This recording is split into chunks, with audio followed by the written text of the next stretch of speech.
Hello and welcome to Blood on the Tamesis, Season 1, Episode 8. It's a Vampire the Masquerade Chronicle set in Oxfordshire, England, 2001. With me tonight we have... Philip playing Silas Shaw of Clan Brewyer. Bex playing Velvet of Clan Ventry. Lane playing Joanne Salt of Clan Torino. And Carlos playing Theodore Penn of Clan Ventru. So before we go into the player recap, there is something that I want to briefly talk to you all about. So one of the things that we talked about in some of the Kindred Academy videos around setting up vampire games is about how there are themes in these games that can be difficult, and that it's good to check in with players about things that might be triggering or difficult, or things that they wouldn't be happy to cover out of character. And what we try to do here at Blood on the Tamesis is also to kind of keep an open channel of communication should anything come up that is problematic. So in the last episode, there was a storyline that revolved around one of the SPCs suffering from cancer, and that was raised as a potential issue in the group. So what we did was we had a talk about it and tried to decide kind of what would be the best way to preserve the story, but also preserve the feelings of those people in the game. And so what we've done is we made a slight change. So rather than it being an illness, it is actually an injury that has been mishandled in the hospital. And so the surgery has gone wrong and there has been a secondary infection and other complications. So if you're watching along and suddenly wonder why the doctors in the game are referring to different things, that is why. It is us making a change to ensure that everybody's enjoying the game. So, and also the reason I wanted to bring it up is because it is something that I feel is often talked about but rarely demonstrated. And we felt that it was important to kind of share with you that this is how we operate as a group, and that we think actually that's a good thing, and that players or the storyteller should never feel like there's an issue with coming forward. Say, actually, this is a bit difficult for me, and then working out as a group how to deal with it. So, with that out of the way, let's go to our players for a recap. So in the beginning, Silas delivered a shark head to Mr. Whispers and also deals with his parents' enthusiastic visit. Then Velvet spent some quality time lying to his wife and family. Theodore performed a tea ceremony for Sir William Felton, whilst Joanne was visited by someone from her past. Now, the coterie afterwards pulled all of their resources and nearly all of our coterie points to begin the task of finding Robert Weston, a Malkavian of Reading, who has been causing some trouble. And that's where we left it. Indeed it was. With an amazing roll. Yes. Yeah, so for those of you who didn't catch last week's episode, it is as the players have described, that the coterie have pulled in various boons and favours that they're from other characters. They have put forward their own resources, and they've also gambled their coterie points, which essentially is like their reputations within Oxfordshire, which are kind of budding at the moment, and reflect their sires talking up what they're doing. So it basically means the court are paying more attention. If their actions are successful, then it means that they can gain more coterie points. But if they are unsuccessful, then the court will be unimpressed and they can lose them. So suffice to say, this is a very difficult task they were trying to do. They threw lots of things at it, mainly in the form of dice. And on this occasion, just about the dice came up in their favour. And what this means is there is a project running in the background. Assuming nothing happens to interrupt the project, then it will run for 6 months. So I would like you to set a project die to keep track on that. Okay. Also, you have, Theodore, a project running with your company that you're currently working to try and grow the business, 6 months as which well. is also, by happy coincidence, a 6-month project. Cool. So if you can monitor that as well. Both project dice are set up and one, and they go up fortnightly, right? Yeah, so fortnightly roughly. And what we'll do is we'll kind of, as we're going through the time and dates, if you can just tick those down as we go. From 10 to 0. Yes, indeed. So we are currently on Sunday the 9th of December 2001. And both Velvet and Silas had enjoyed a family get-together. So I want to just pick up at the latter part of Sunday, because Velvet's brother-in-law, Matthew, had been asking for a chance to catch up.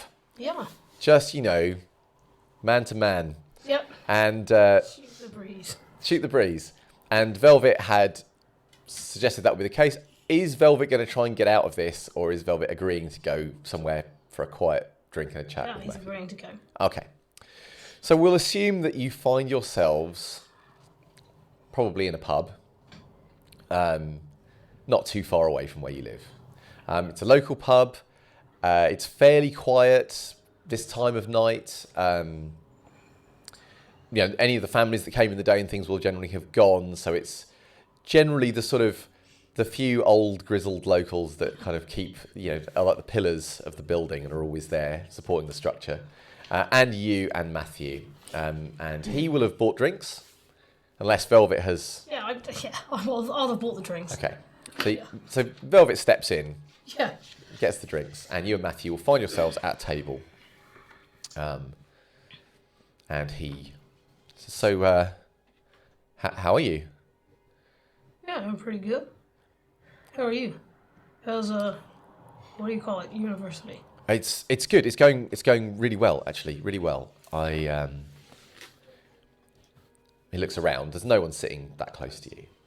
He says, since the last time, things have been really good. It's been a lot easier, actually. And I was thinking, if we could do it again. I don't think that's such a good idea. No? Why? It all worked out really well, and didn't you seem to like it? You seem to think it was a good thing at the time, and I really liked it. I mean, I don't remember it very well, but I remember how it felt. Is it? He lowers his voice. Is it like some kind of a drug or something? It's not a... Yeah, it's a drug. I mean, I don't want to pry. I just. It's not... Is it about money? No, God, it's not about money. Okay. It's just not a... I don't think it's a good idea to proceed. No, but it is. It's... Matthew... I had some thoughts about this after the last time, and it doesn't sit well with me. Listen, You've got to think of your sister in this. what's she got to do with it? Is she involved in this somehow? No. Well then, why is it going to bother her? She doesn't need to know. We can keep it between us. I'm not going to tell her. I'm not going to lie to my wife.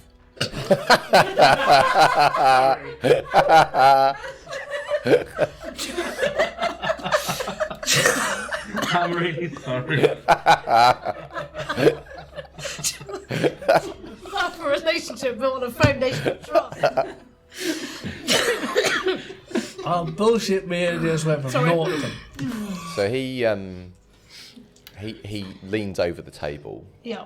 and so you're kind of much closer, and he says, Yeah. "But Velvet, I need it. Please, I'm begging you. Can you make a charisma and persuasion check, please? Because we are entering into social combat." Oh, don't try that on me, boy. Listen, he's immortal. Yeah. He's ready. Did you say persuasion? Persuasion and charisma. Obviously, I'll He's fail a- that he's a myself. dead- Are you choosing to use any of your disciplines? Not at this point. You're not. Okay. Right. Excellent. Anyone listening at home might hear the very small rattle of dice. How many successes did you get? Willpower. Willpower. No. It's a thematic failure, so I won't spend any willpower. Okay. So in that case, you got 1. He beat you by a margin of 2. So you take 2 superficial willpower damage halved to 1. I should add, by the way, everybody, you've recovered your superficial willpower from last session. So then, So Are you choosing to remain in the argument with him? No. I think it's just. I mean, He looks at the you. worst that can happen. He looks at you with pleading eyes. He says, and it helps me with my studies. Please. All right. Let's Well, we can't do it here, so. Sure. Yeah. Let's go somewhere else. Where do you want to go? We'll just take a walk somewhere. Sure. Yeah. Let's go for a walk. So you go for a walk. Somewhere where there aren't other people around. You can find a park, or you can find something which is. I mean, it's winter. It's not like there are lots of people here. It's dark. Yeah. So am I to take it you are going to? Yes. We'll do this. How much of his blood are you taking? 1. So he will basically be very directable because he just wants whatever it is. He's not worried about the details too much. Are you trying to hide what you're doing in any way? Or are you just like, check my new fangs out? I mean, what's your approach? So because this will use Lingering Kiss. I assume you are. Yeah, that was going to be my next question, is whether you're using Lingering Kiss. It will have that kind of subterfuge. Okay, so for those who are listening at home going, but they're being so subtle, what do they mean? It's a bit of seduction, really. Yeah. Which he is totally up for. Although probably a part of you might wonder if it's not entirely down to the fact that you're a very charming looking man, but might also based on those dice. but might also be but yes, and it's easy for you to slip Yes. to the feed kind of after a few moments, and you've obviously fed a number of times, but you've now learned, like it did happen sort of accidentally before, but you now know that you can, in the same way you can kind of turn on the charm with a person, you can do something similar when you feed and take what is already a kind of ecstatic experience into something sublime, into something, almost a sort of like religious experience for him. And you'll feel his sort of eyelashes fluttering against your neck as he's kind of taken away in that moment. Which of his kind of in terms of his your gift to him through the Lingering Kiss, are you gifting him physically, mentally, or socially? Mentally. Okay. Yeah, So he's gonna do well in university again. So And he's gonna come. He feels like this is like limitless, like the drug. So when you're done, he does look different. He carries himself differently. That kind of neediness has gone. And he looks relaxed. He looks happy. He thanks you profusely. And says, and he'll help you like straighten your jacket a bit, and he'll say, so I suppose we should probably go back. Right. Thank you. Thanks, Velvet. Don't mention it. He says, oh, don't worry, I won't. It'll be our secret. Let's go back. I think your parents are probably leaving. Yeah, my parents, yeah. And you go back. And he is very social and blah, blah, blah for the rest of the time. And it's a, pleasant family gathering of sorts. Okay. And you get through it. Yes. All right. So that was Sunday the 9th of December. By the way, players, do jump in if you're immediately doing things I should know about. But otherwise, I'm going to start skipping through until things occur. So that was the Sunday. Actually, also on the Sunday, Joanne.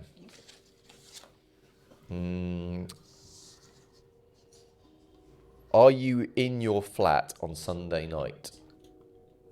Or are you out and about? Depends on the time. Let's say about 9 o'clock. 9 o'clock? In the evening. Yes. Okay, so there is a knock at your door. Open it, because You're not checking to see. No, because last time Barnaby did that, he caused a scene. It should be said that when there is a knock at the door, Barnaby is in. But you will hear the sound of your bedroom door shutting as you open the front door. And Druty is there. And she will say, good evening. Would it be all right if I came in? Of course. I won't keep you long, I promise. So she'll come inside. She says, thank you for granting me entrance. No problem. So this is... I got you something. Oh, okay. Thank you. Well, I realised that by now I was a little bit late, but I did go and see Sir Francis to get the key for the chains. Oh. But I can see, obviously, and at the last court it wasn't a thing. So she takes out a box and hands it to you. It looks like a jewellery box. Take it and... So what you'll see is the key has basically been kind of buffed to a shine and put onto a chain. Put on. Okay. Thank you. This is actually quite a lovely gift. If I'd have known, I'd gotten you something. Oh, that's all right.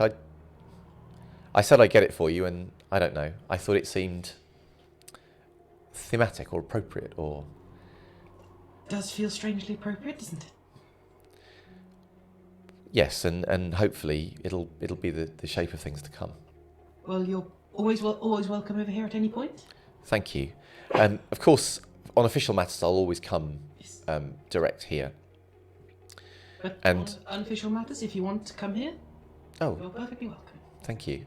I was going to say, if you ever need to reach me for official business, or you're in need, she'll give you a number. Yeah. She says, if you want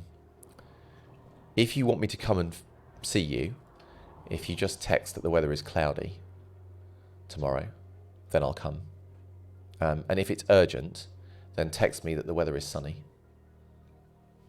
tomorrow, and I'll come immediately. Even more appreciated. If there's anything I can do for you, well, you know how to reach me, so... Being honest, I think you'll appreciate honesty. Probably there will be in the future. Well, I'm more than happy to help. Thank you. And is everything all right? I hear... Well, I don't hear much, but I hear that something's going on. Yeah, some things have happened, and I'm trying to get them sorted, but I think only I can deal with them for now. I will let you know if I do need help, though, since you've offered. That's very Oxfordshire-like of you. Well, It seems to be a British thing, I think. yes, maybe so. Well, I'll leave you to it. But I just wanted to say I hadn't forgotten about my promise with the key, and as I was in the area, I thought I'd drop by. Good to see you. And you. Take care. She glances around as if, like, has she heard something or something? But then she just heads out, and you will be left there. So, Monday the 10th of December comes along, and of course, lucky you, Silas, that means you're having a second day with your family. Oh, damn it. Yeah. So they are coming to see... now, remind me, were they picking you... Were you? I know they want to come and see the flat, but are you picking them up? I was going to pick them up. Okay. Beautiful sun. So you pick them up from the hotel, and are you anything that I should know? Like, if you're just hanging out with them, that's fine. But if you want to take them to anything specific or any kind of thing, let me know. Yeah. Otherwise, they will be angling to see where you live. Yeah. I Well, your mum will. Your dad doesn't really seem to care. Yeah. Yeah. He just double checking the car, making sure the car. He has checked the car, and you've probably already had a conversation about things like the kind of tyres you're currently using and various things. Yeah, and all that malarkey. So yeah, as mother has been insisting, I will take them to where I am. I'm all the student accommodation.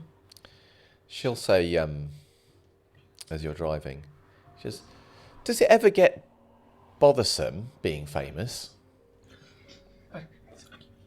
I'm not exactly famous. Oh, you don't have to be coy. I'm being. You're on the telly, Silas.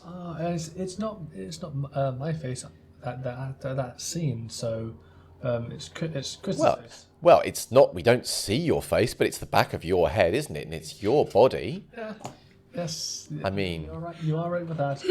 But of course, the fans tend to be more interested in those who present their faces to the.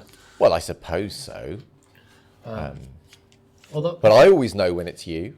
I'm sure you do, and I appreciate it.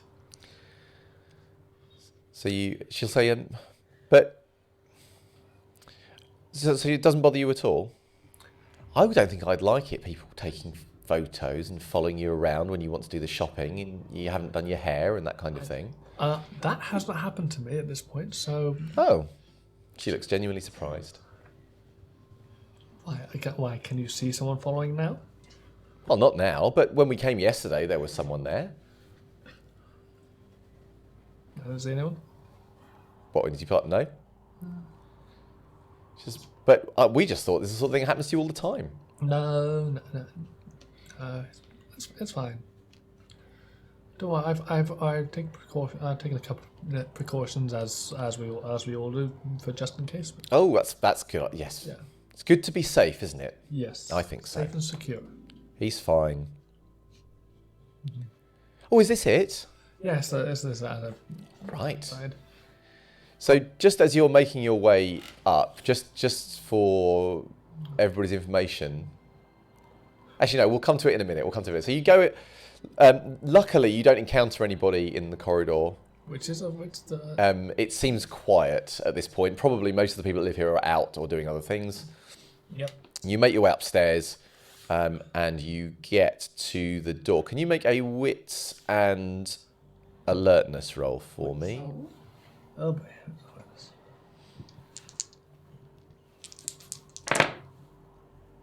4. Okay, so when you open the door to your flat, and your mum's already starting to kind of peek around, but she can't do that very well because, of course, you fill the doorway very impressively.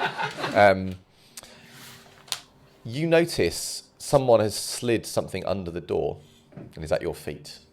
I will It looks like a bit of paper that's been folded over. quickly pick it up and just put it in my pocket. So you scoop it up and put it in your pocket, and no one comments or notices really what you're doing, and then people come in. You hear the sound of your mum wiping her feet on the mat and then coming in. Good. And your dad coming in, a tap, going back, wiping his feet on the mat and coming in. And then they're in the flat. So just give us a very quick sense of what is Silas's flat like. So Silas is like, there is quite a bit of stuff that's he's not the cleanest of people. I'm just going to make a fury frenzy. No. there are a few bits left out. So there's a set of roller skates that are in one corner, just outside the wardrobe, which is maybe slightly open.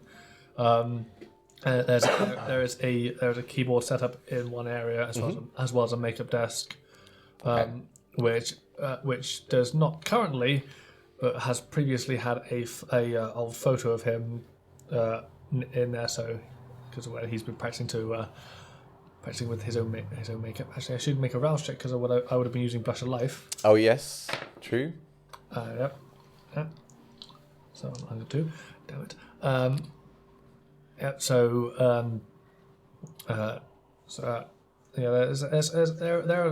are a few bits around, mostly costume bits. So bits of memorabilia, a couple of odds and ends, and it's like it's not a horrible mess, but it's a bit of a mess. It is a bit of a mess. There's a bit of a workout area, a place cleared for practicing. Okay, so essentially, your father will move to the workout area and begin inspecting whatever weights or equipment you've got. So that's probably the tidiest area. Your mum will ask for a cup of tea and will, over the course of kind of the evening, just basically stick her nose in every cupboard, everything she can find, have a look around, just check that basically everything's fine. Yeah. you're not, you know, you are aware that by the time they leave, the flat is somehow tidier than it was when they arrived. But you don't remember there being a lot of actual tidying going on. But, you know, things have just been shuffled slightly or tucked away or ordered. And if you're cooking for them or anything like that, they'll insist on washing up and that kind of thing. Yeah. So eventually they will leave. Is there anything else you're doing? I will check that piece of bloody paper. So when you take the bit of paper out and you open it, it says, it's been handwritten, a note, and it says, "I know what you are." And that's all it says.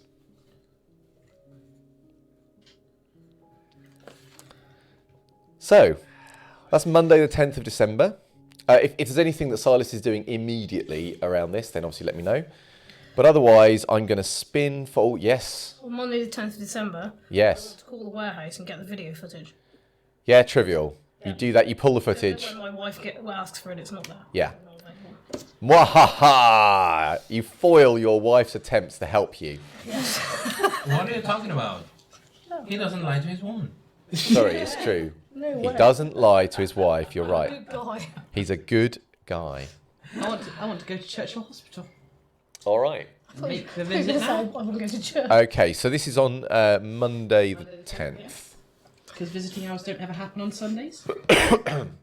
So you go on Monday to the hospital, and assumingly you're going to ask to, you know, you're going to find where August is Straight away. and go there. It is like obviously you know people there, you know how the hospital works. Although you don't normally, you work at the Radcliffe, I think it is.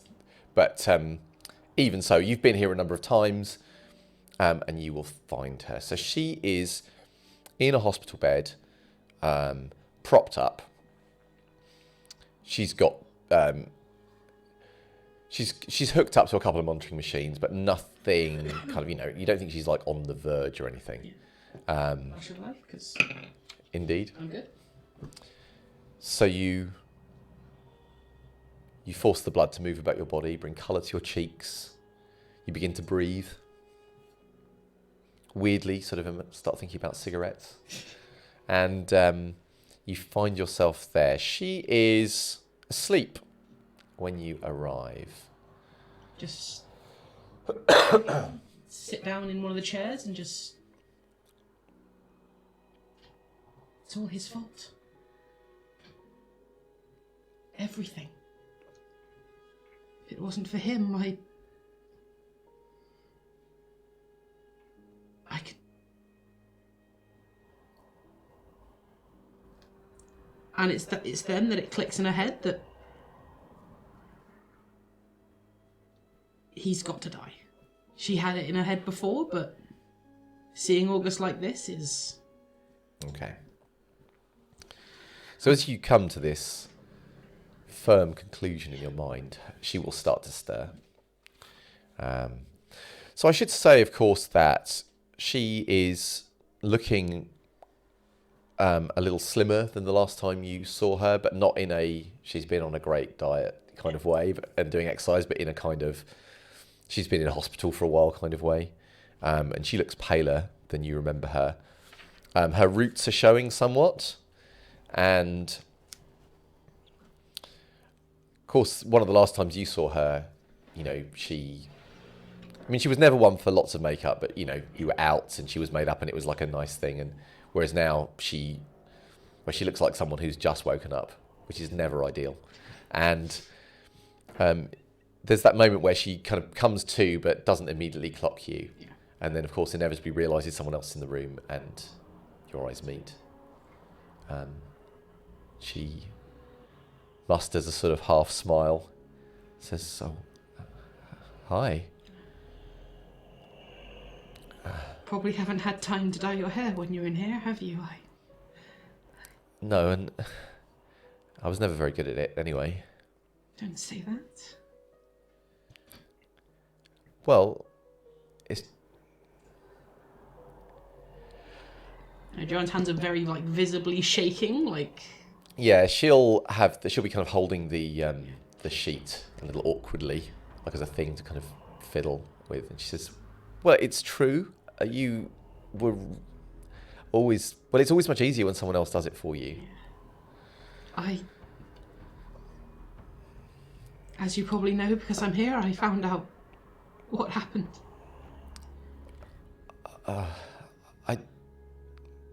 I didn't want to land this on you. You know, it's good to see you, though. Neither of us, we're not very good at goodbyes. I don't want there to be one. I never did. Well, I know you're going to try and stop me, but I'm going to do everything I can to help. I don't know what I can do, but I'm going to try. I know once you set your mind to something, there's no stopping you. And I mean, if you figure something out, I won't complain. Just, they tell me it's not good, and I didn't want this for you. I'm just going to stand up and walk over and just hold her hand. Okay. She'll take your hand. She says, "Oh, you're cold." It's not exactly a warm place. Oh, tell me about it. And he cuts means they can't keep the heaters on. So. If you could get me another blanket, that would be great. Absolutely, and go on. I'm just immediately going to go and find someone and throw your authority around. Give me 3. some poor nurse like, "Oh yes, of course, right." So you get her a blanket. You go back to her assumedly. Is there anything you're just going to spend a bit of time? Yeah. Okay, so she'll say to you, seeing as you're here, I might as well tell you, I liked the ring.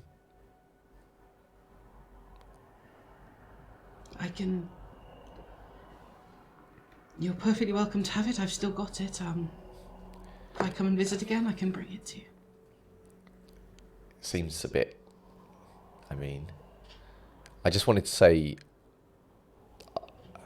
I know I didn't seem like it, but I did like it. And I... It's just in a drawer. It's better with you than me. How about if you figure something out, then we talk about it? I can live with that, yes. And you can look after it for me until then. I'll probably get it out of the drawer and dust it first. Yeah, you should. It's too good to get dusty. You know, I nearly cracked that time I came to you. So did I.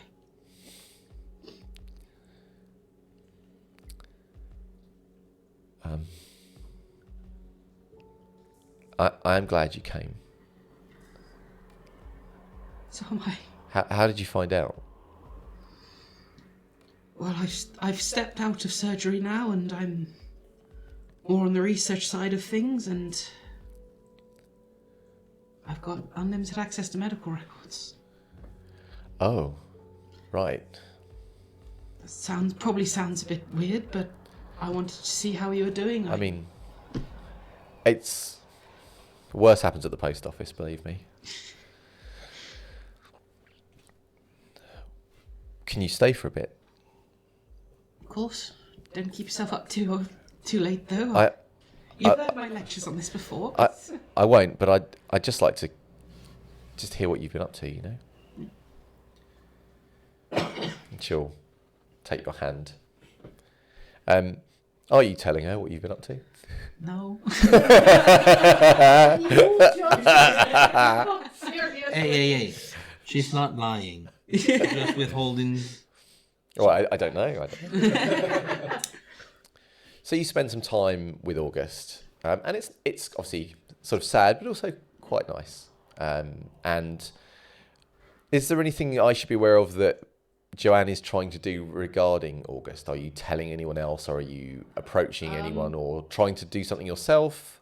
Not for tonight, I don't think. Sure. Just she wants to spend the time with her. Okay, well, I will be skipping through time, so if anything comes up where you'll suddenly say, now Joanne's going to do X, let me know. Okay, so a few days will go by, so we'll probably move through to, I don't know, like the following week even. Shout if anybody's like, I want to do things. And I need to briefly come back to, actually, no, I tell you what I will do. I will go, you, Theodore, you're aware that given that you've been working on building up your business, there has been an opportunity to potentially score a bigger contract that Miyuki has started getting involved in and trying to work on. Judging from the way she is when you see her, you don't think it's going very well. She is absolutely, of course, fine and lovely with you, but occasionally you'll hear her in the other room and on a phone being much less sweet than she is when she's talking to you, and generally being kind of sounding unimpressed with people. Okay. And she will occasionally make comments about some of the people in this country having no spine and not saying what they mean and things like that. I take her to dinner. Okay. Nice place. Okay. Normal stuff. No business. No nothing. I just sit there with a drink that I will just Yeah. keep with me for the evening. But it's just there listening to her. So when the waiter takes your order, she will are you just ordering a drink at that point? Yes. So she'll order a meal and then there'll be a pause and she'll say, he'll be having the fish. They're like, yeah, okay. And I will be having this fish. and then the food will come. And she can have her meal, but also have bites from mine. Yeah, she will also pick at your meal. Yeah. It's normal couples. Yeah, absolutely. And you will also order dessert. Because she wants to, and Yeah. she doesn't want to seem. Yeah. But you spend a nice evening with her.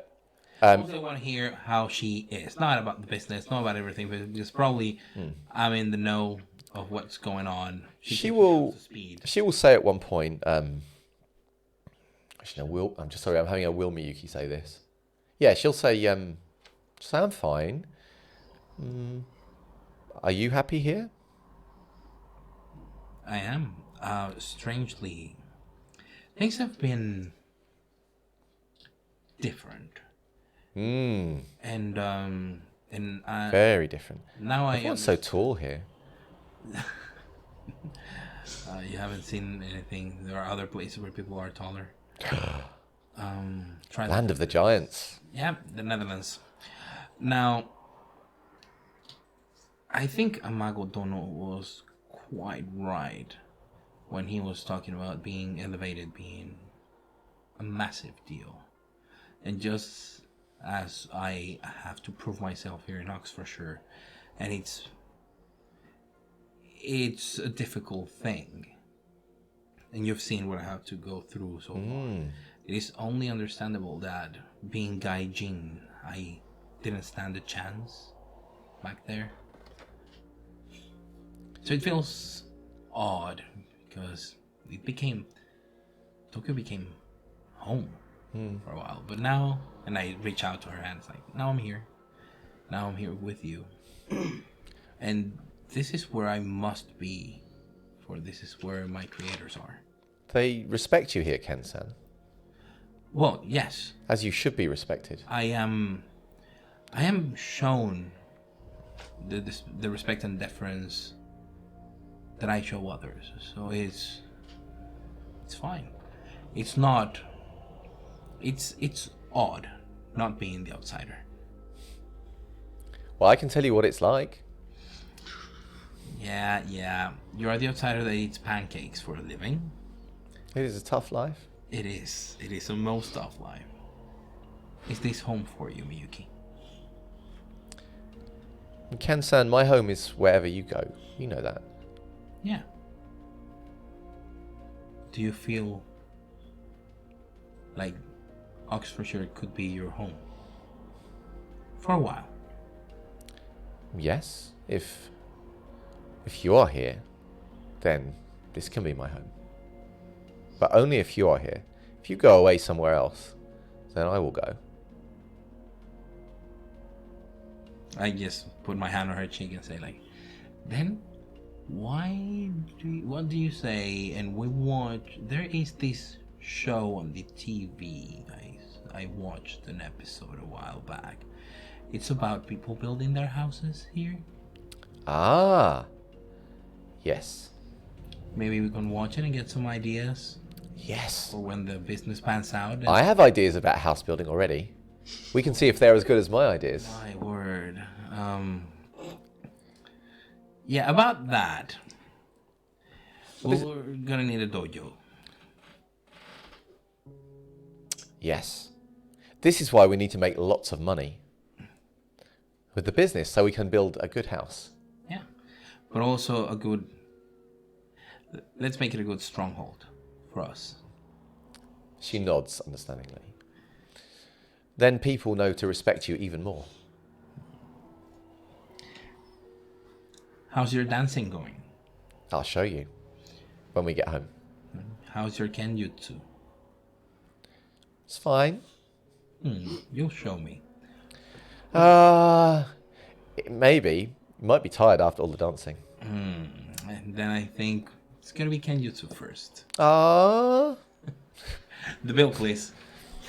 So you have a nice evening, you go back. There is kenjutsu, there is dancing, there is a montage. Yeah. It's very nice. So, sorry, was there anything else that...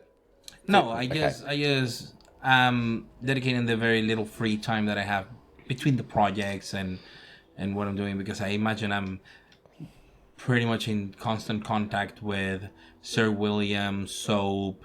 Yeah. So maybe that's a good point to... Finn. Maybe that's a good point to come to that. So all of you, of course, have been putting in your resources. You currently have to have 2 background points put into this project until it is over to keep it running. For some of you, I know that is your maulers or your sires who are present, involved in things. For others of you, it might be money or it might be other contacts that you have. And Sir William, for example, when you called in that favour, has been making it possible for you to go to Reading. Because, of course, it's not a domain you have access to under normal circumstances. So he's made sure that people won't attack you on site or drag you up before the prince or anything over there. Yay, Sir William. So he's also circumventing. He's circumventing the need to present yourselves, yeah. So basically, yeah, you don't need to present yourselves to the Reading court. That's really what he's making happen, and that you won't get in trouble for crossing the border. Obviously, providing you don't make a mess. Yeah. You've also got Soap, who will be speaking to people that she knows in the area and kind of getting information there. You have Mr. Whispers, who is doing a more kind of technology-based investigation from there. Some of you have hired people to get involved. Your sires are pulling their contacts and their allies How far away a drive is it to Reading. from Oxford? Not very far. I mean, it's about an hour. Okay. So you can potentially go there. I mean, obviously it depends when you travel, etc., etc., etc. But it is not. Yeah, it's a sure thing. You can go Yeah. early in the evening and then. Yeah, you can come. You can come and go in the same night potentially, and Yeah, I think we might best avoid spending the night there unless it's absolutely necessary. so a lot of this is Joanne actually sifting through information as it's coming in, trying to discern which bits aren't relevant, which bits are, drawing things together. And this is very much a thing that will... So although we're not playing through it, you will be seeing a fair amount of each other on a semi-regular basis, kind of as the time is passing. Yes. Kind of want to bring that up as a sort of point, actually, because I think maybe about the week of the 14th, because we were on the 10th when we did the hospital scene. What, you want to have a talk with the players? She will probably be pouring most of her time that isn't completely urgent Yeah. into her research, into what's happened with August, Yeah, that's fine. to the point of exclusion of most other things. Sure.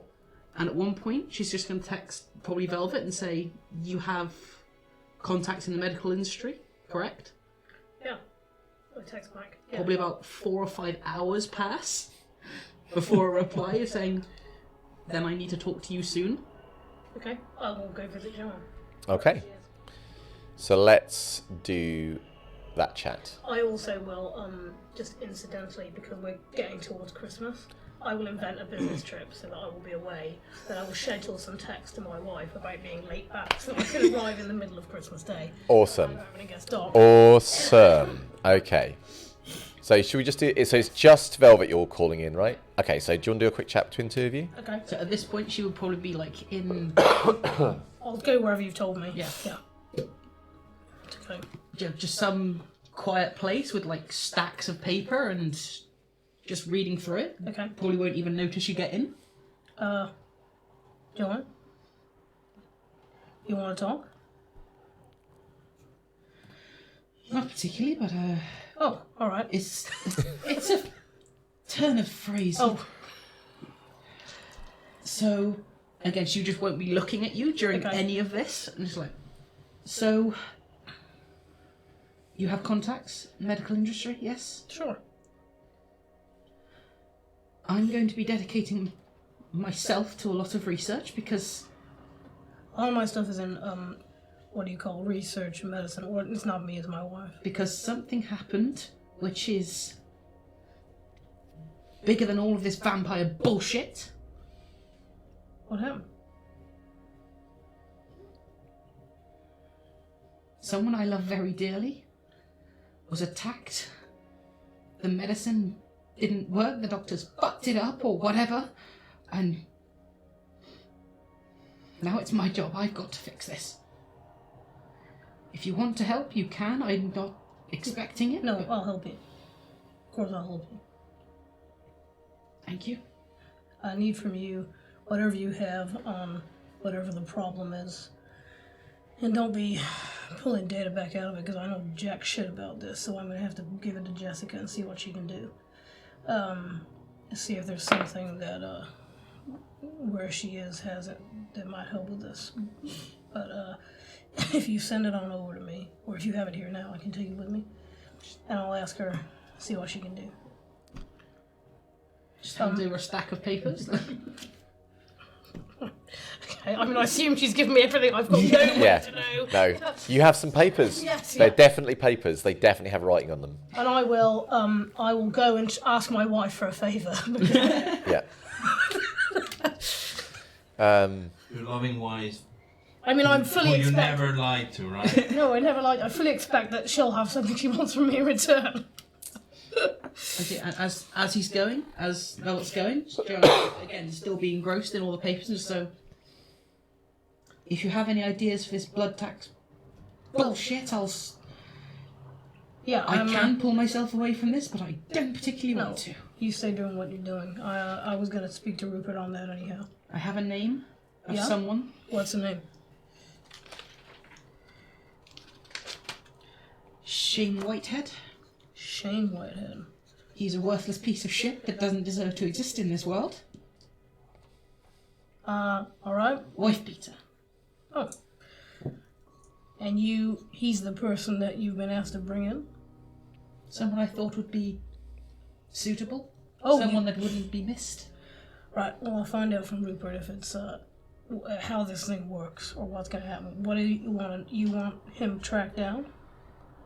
And I think so, and I don't really know how it works. I've got to hand him over somewhere at some point in January. I don't Alright. know or care. Let me find out from Rupert how it works, and whether or not this guy fits, and then I'll see what I can do to figure out where he is.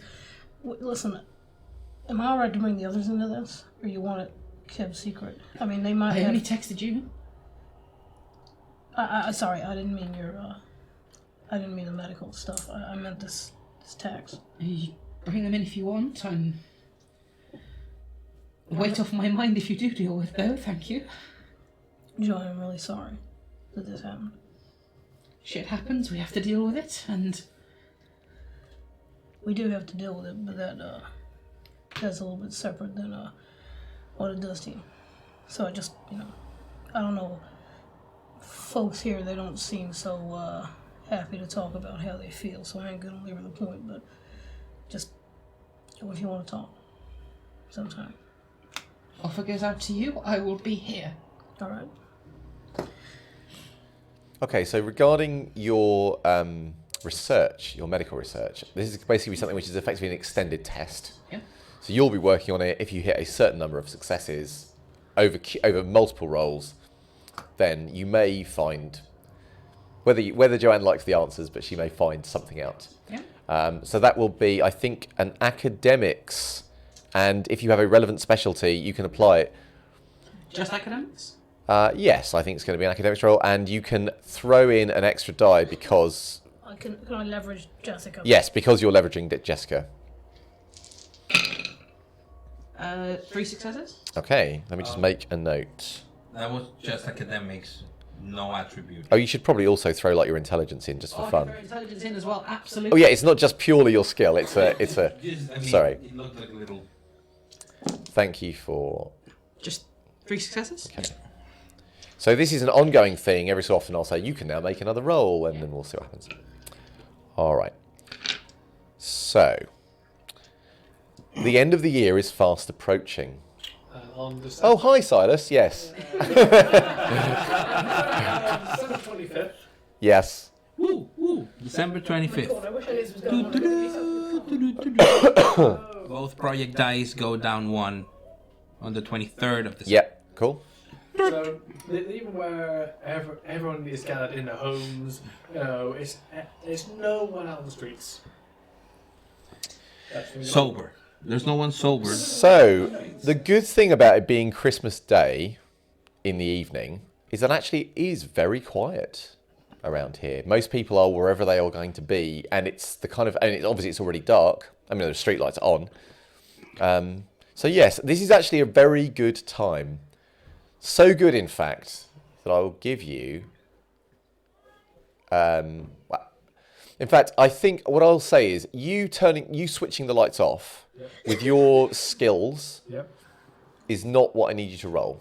You can automatically succeed at that. Yep. Unless you're like, I want to roll because I want to shut them down forever or something. Or make, if you want to do something really monstrous, you can, to make it very, very super hard to fix, you can do that. But if you just want to shut them off where they will require actual fixing rather than just turning back on, you can do that for free.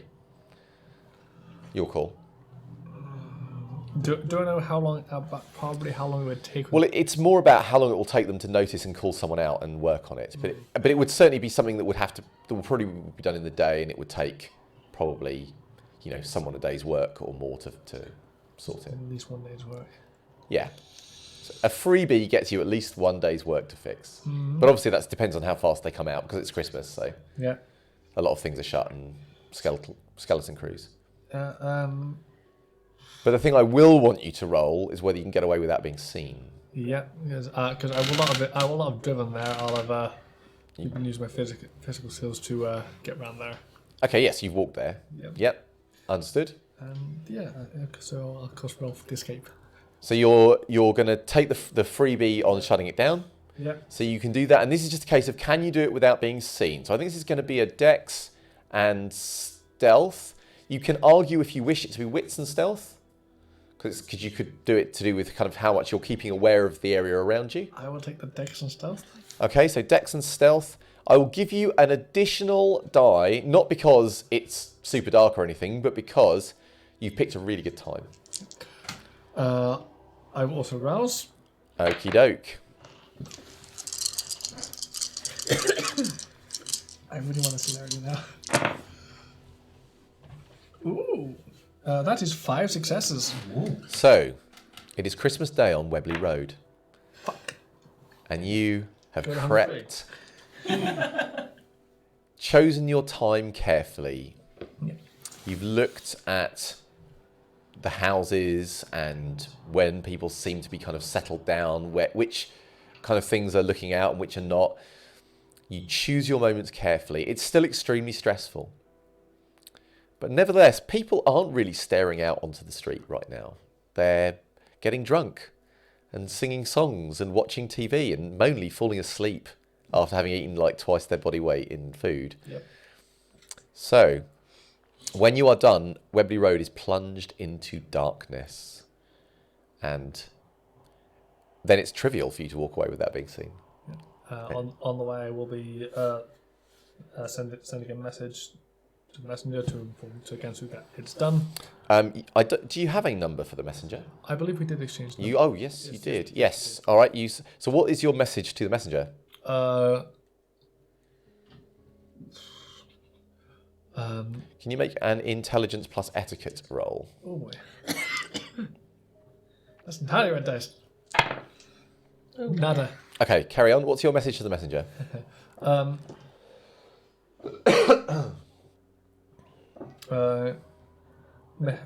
Message for.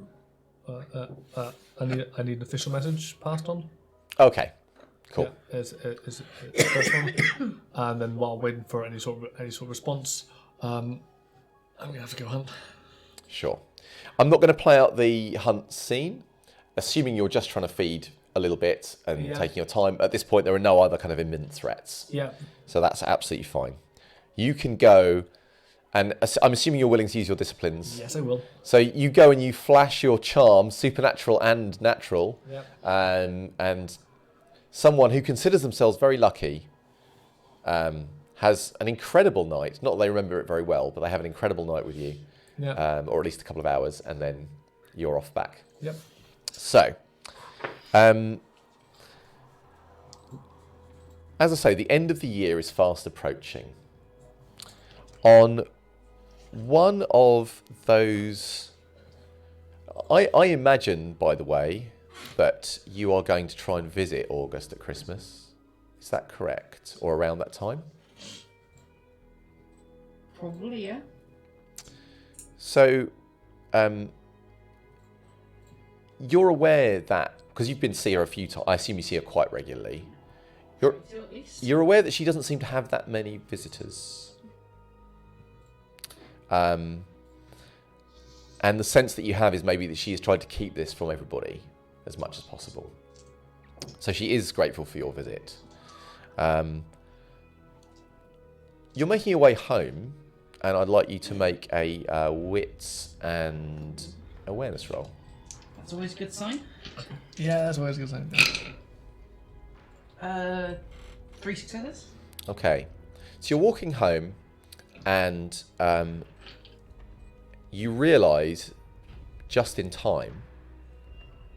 What basically you're walking along. Your mind is elsewhere. You're thinking about what you've been reading. You're thinking about what you're doing, and suddenly you become aware that there is a car. But what alerts you to it is that the revs of the engine sound like it's coming too fast for this road. You know, it's just something about it seems odd, and so you look around in time to see the headlights of a car, which is driving quite fast as it starts to turn towards you. What are you doing?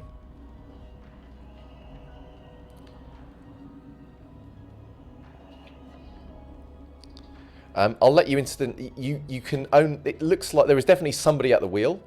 The one thing you will realise, because you can't take in many details and they're partially obscured, it's not him driving the car. It's not Denton, because you recognise him. You think probably anywhere. However, nevertheless, there is a car coming at high speed. What are you doing?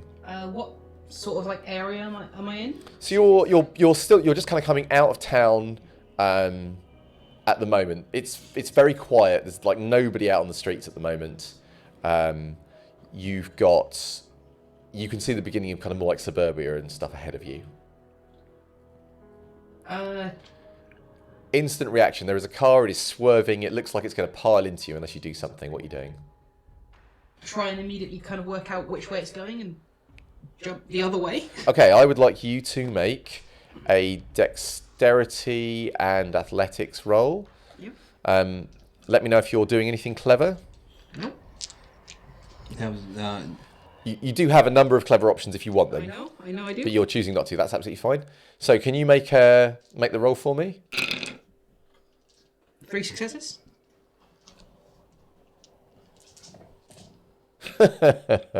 3. Okay. Okay. So the one thing that will strike you is whoever is at the wheel is obviously not that tall. Like their head is only just above. Nevertheless, they handle this car, and it looks like a fairly old knackered car in the brief flash of it you get, extremely well. And as you're trying to get out of the way, the car basically hits you, and you catapult off the front of the car into the wall and hit the ground for a total of 1, 2, 3, 4. Hang on, 1, 2, 3, 4, 5, 6. So it's 8 superficial, halved to 4. So that's...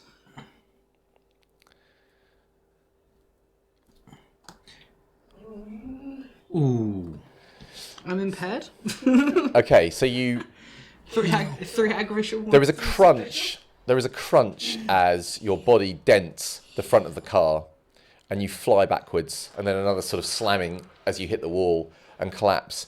And there's that, as a doctor, there is a bit of you that knows on some level this should have probably killed you, or just like taken you out and left you virtually dead. And yet, nevertheless, the blood that pumps through your body continues to go, and your body continues to respond, albeit slightly more sluggishly, to your commands.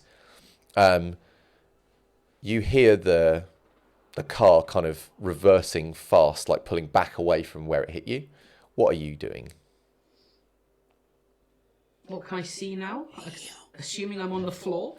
You are currently on the floor. The car is basically reversing away back into the road. You don't know whether it's doing that to get away at this point, or whether it's doing that to get another run up at you.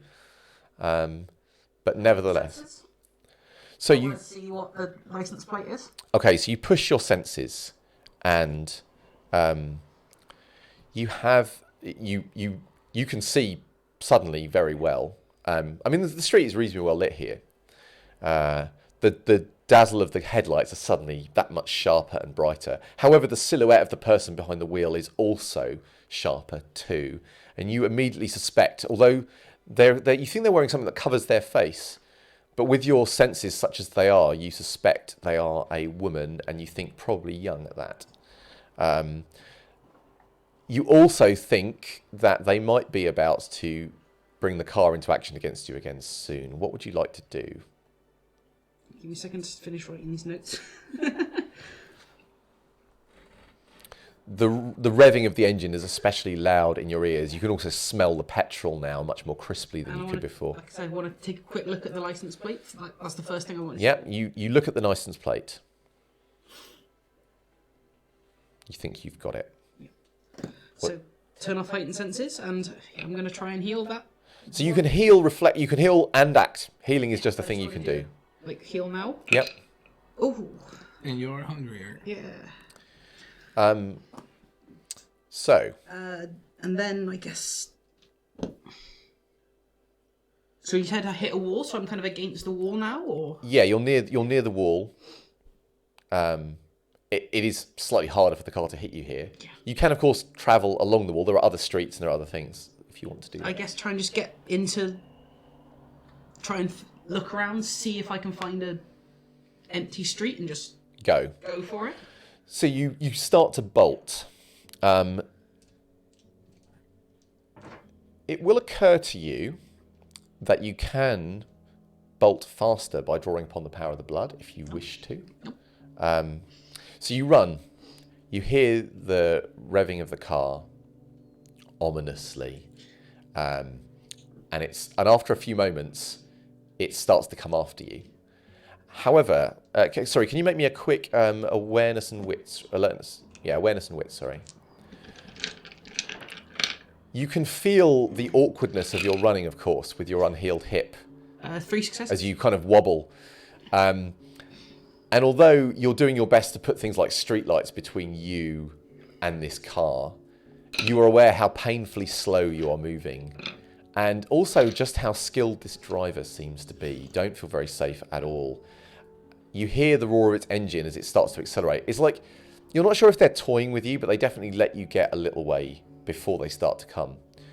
As the car is coming and you start to look wildly about, you see that as you're coming to a crossroads, the road to your right is completely blacked out.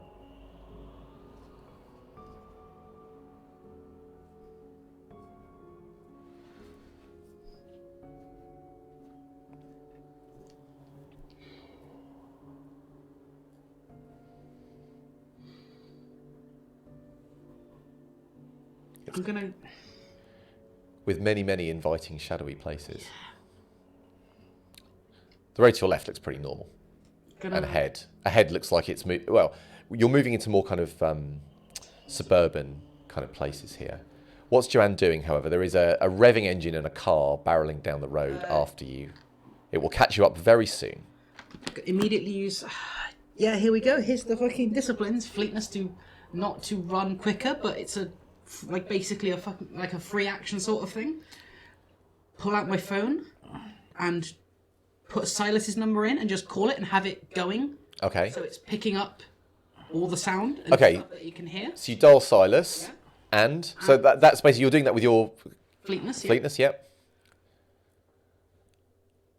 You're currently standing at a crossroads. So it's darkened or...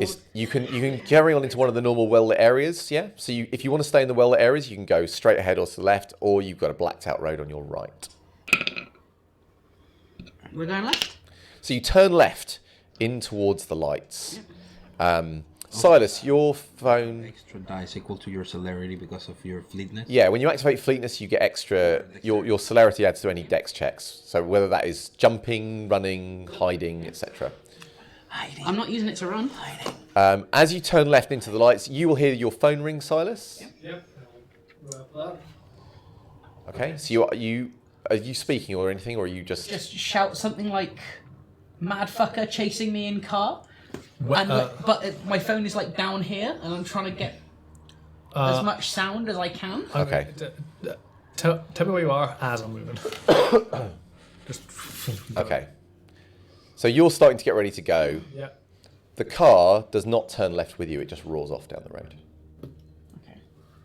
Yeah. So I should say, just to be really clear though, because you're trying to catch Sanders now, the car does slow as it hits the crossroads. Are you looking back at all, or are you just going? I'm going. Okay, so you hear it slow down, and then and almost to a kind of it's just kind of cruising for a few seconds, and then it roars off. So, yeah, I'll be going to the car as quickly as possible, trying to find out where the hell she is. Okay. So are you relaying where you are and so forth? So after a few minutes, yeah. So the car doesn't seem to have come back. Yep. You relay the information. Still, it seems quiet, eerily quiet now. You obviously, I assume, have scored some... Are you any more aggravated up now, or are you just... I'm 3 aggravated, 1 superficial. Yeah. So not only are your clothes, of course, scuffed and torn and everything else, you are a walking breach. Yeah. You're standing in a well-lit street. Luckily for you, at the moment, of course, it's very, very quiet. Because it's Christmas. So, Silas, the weird thing is, you find yourself coming back to the place you were just at. So you know where it is really well. You get there really quickly. Yeah. But you see, I pull up, get in. Stumble in.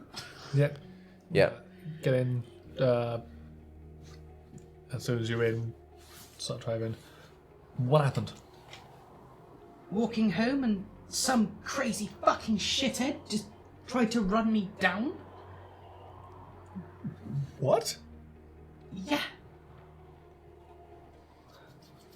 Okay, someone definitely has to interview there. You think? Jeez, yeah. Okay, we need to get you healed up. I have a license plate and I know it's... Yeah. I know. I know you don't like it, but... I've got limited medical knowledge, but I know that's bad. I know. Okay. I saw the outline of the person. I don't know who I pissed off, but I pissed off someone. Brilliant. Could I stay at yours or Finn's or whatever? Yeah, no offense, but you are welcome to stay at mine. There's no one currently there at the moment because they're all out getting pretty wasted. So yeah, you'll be fine to come to mine. We'll have to try and get you healed in the morning. I've actually still got those bits that we used previously. So So you're taking Joanne back to your flat, is that correct? Yeah. Okay. Cool. Yeah. Yeah. So one thing I did mention when sort of parents is that there are several bolts in the outside of the door. So you've got a lot of security there. Yeah. It's even to the point where there's a couple of brackets on the inside of the door where there's little. Yeah. Spinning, there's little. Are you still impaired, Joanne? No, she. No. healed. Okay. So when you are, so you take Joanne up to the flat. Yep. And as I'll do, I'll make it try to make it as performing as if I'm sporting a very drunk friend. So you're going to try and make it look like you're drunk. No, I'm going to make it look like she's drunk and I'm supporting her. Okay, sure. Are you playing on this in any way, or are you just letting him do his thing? Work it out, yeah. Yeah, okay. I was said act like you're pissed. Act like you're wasted. I don't drink. You've probably seen how drunk I act. As you're making your way up, kind of like through the door, you're obviously quite paranoid, Joanne, after what's just happened to you. But you have the feeling that like the uncomfortable feeling like you're being watched. You're not like right over there or anything, but you know when you just have that feeling like you're exposed somehow, and obviously it's on your mind that you don't want people to see you. But How safe is your place? It's certainly secure. There's just something. And I'm gonna look around. okay, you can make me a roll. So 2. you will hear when you're looking around, some people like obviously playing some kind of rowdy game in one of the nearby places. It's not silent out here. But yeah, when you look around, you also feel a little bit like someone out there. Somehow it just you feel a little on edge, but you don't see anyone immediately, and then you see, when you've looked for a few moments, you see further down the street a car pulling away and driving off. Would I recognise it? It's not the car that crashed into you. The car that crashed into you is very recognisable because it has a Joanne-shaped dent in the front. You do see a car pulling off, however. Crap. I'll make sure I take her in. So you go inside, assume you apply lots of bolts and locks. Yes, I do every bolt, the 2 chains, all the brackets, the lock on the door. Okay, the door is very, very locked. Yep. So, is there anything you two are doing that you want to play through? Just I've healed before, but if I can't go out like this. I know.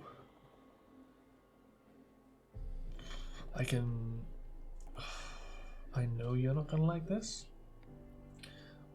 but I can probably bring someone back.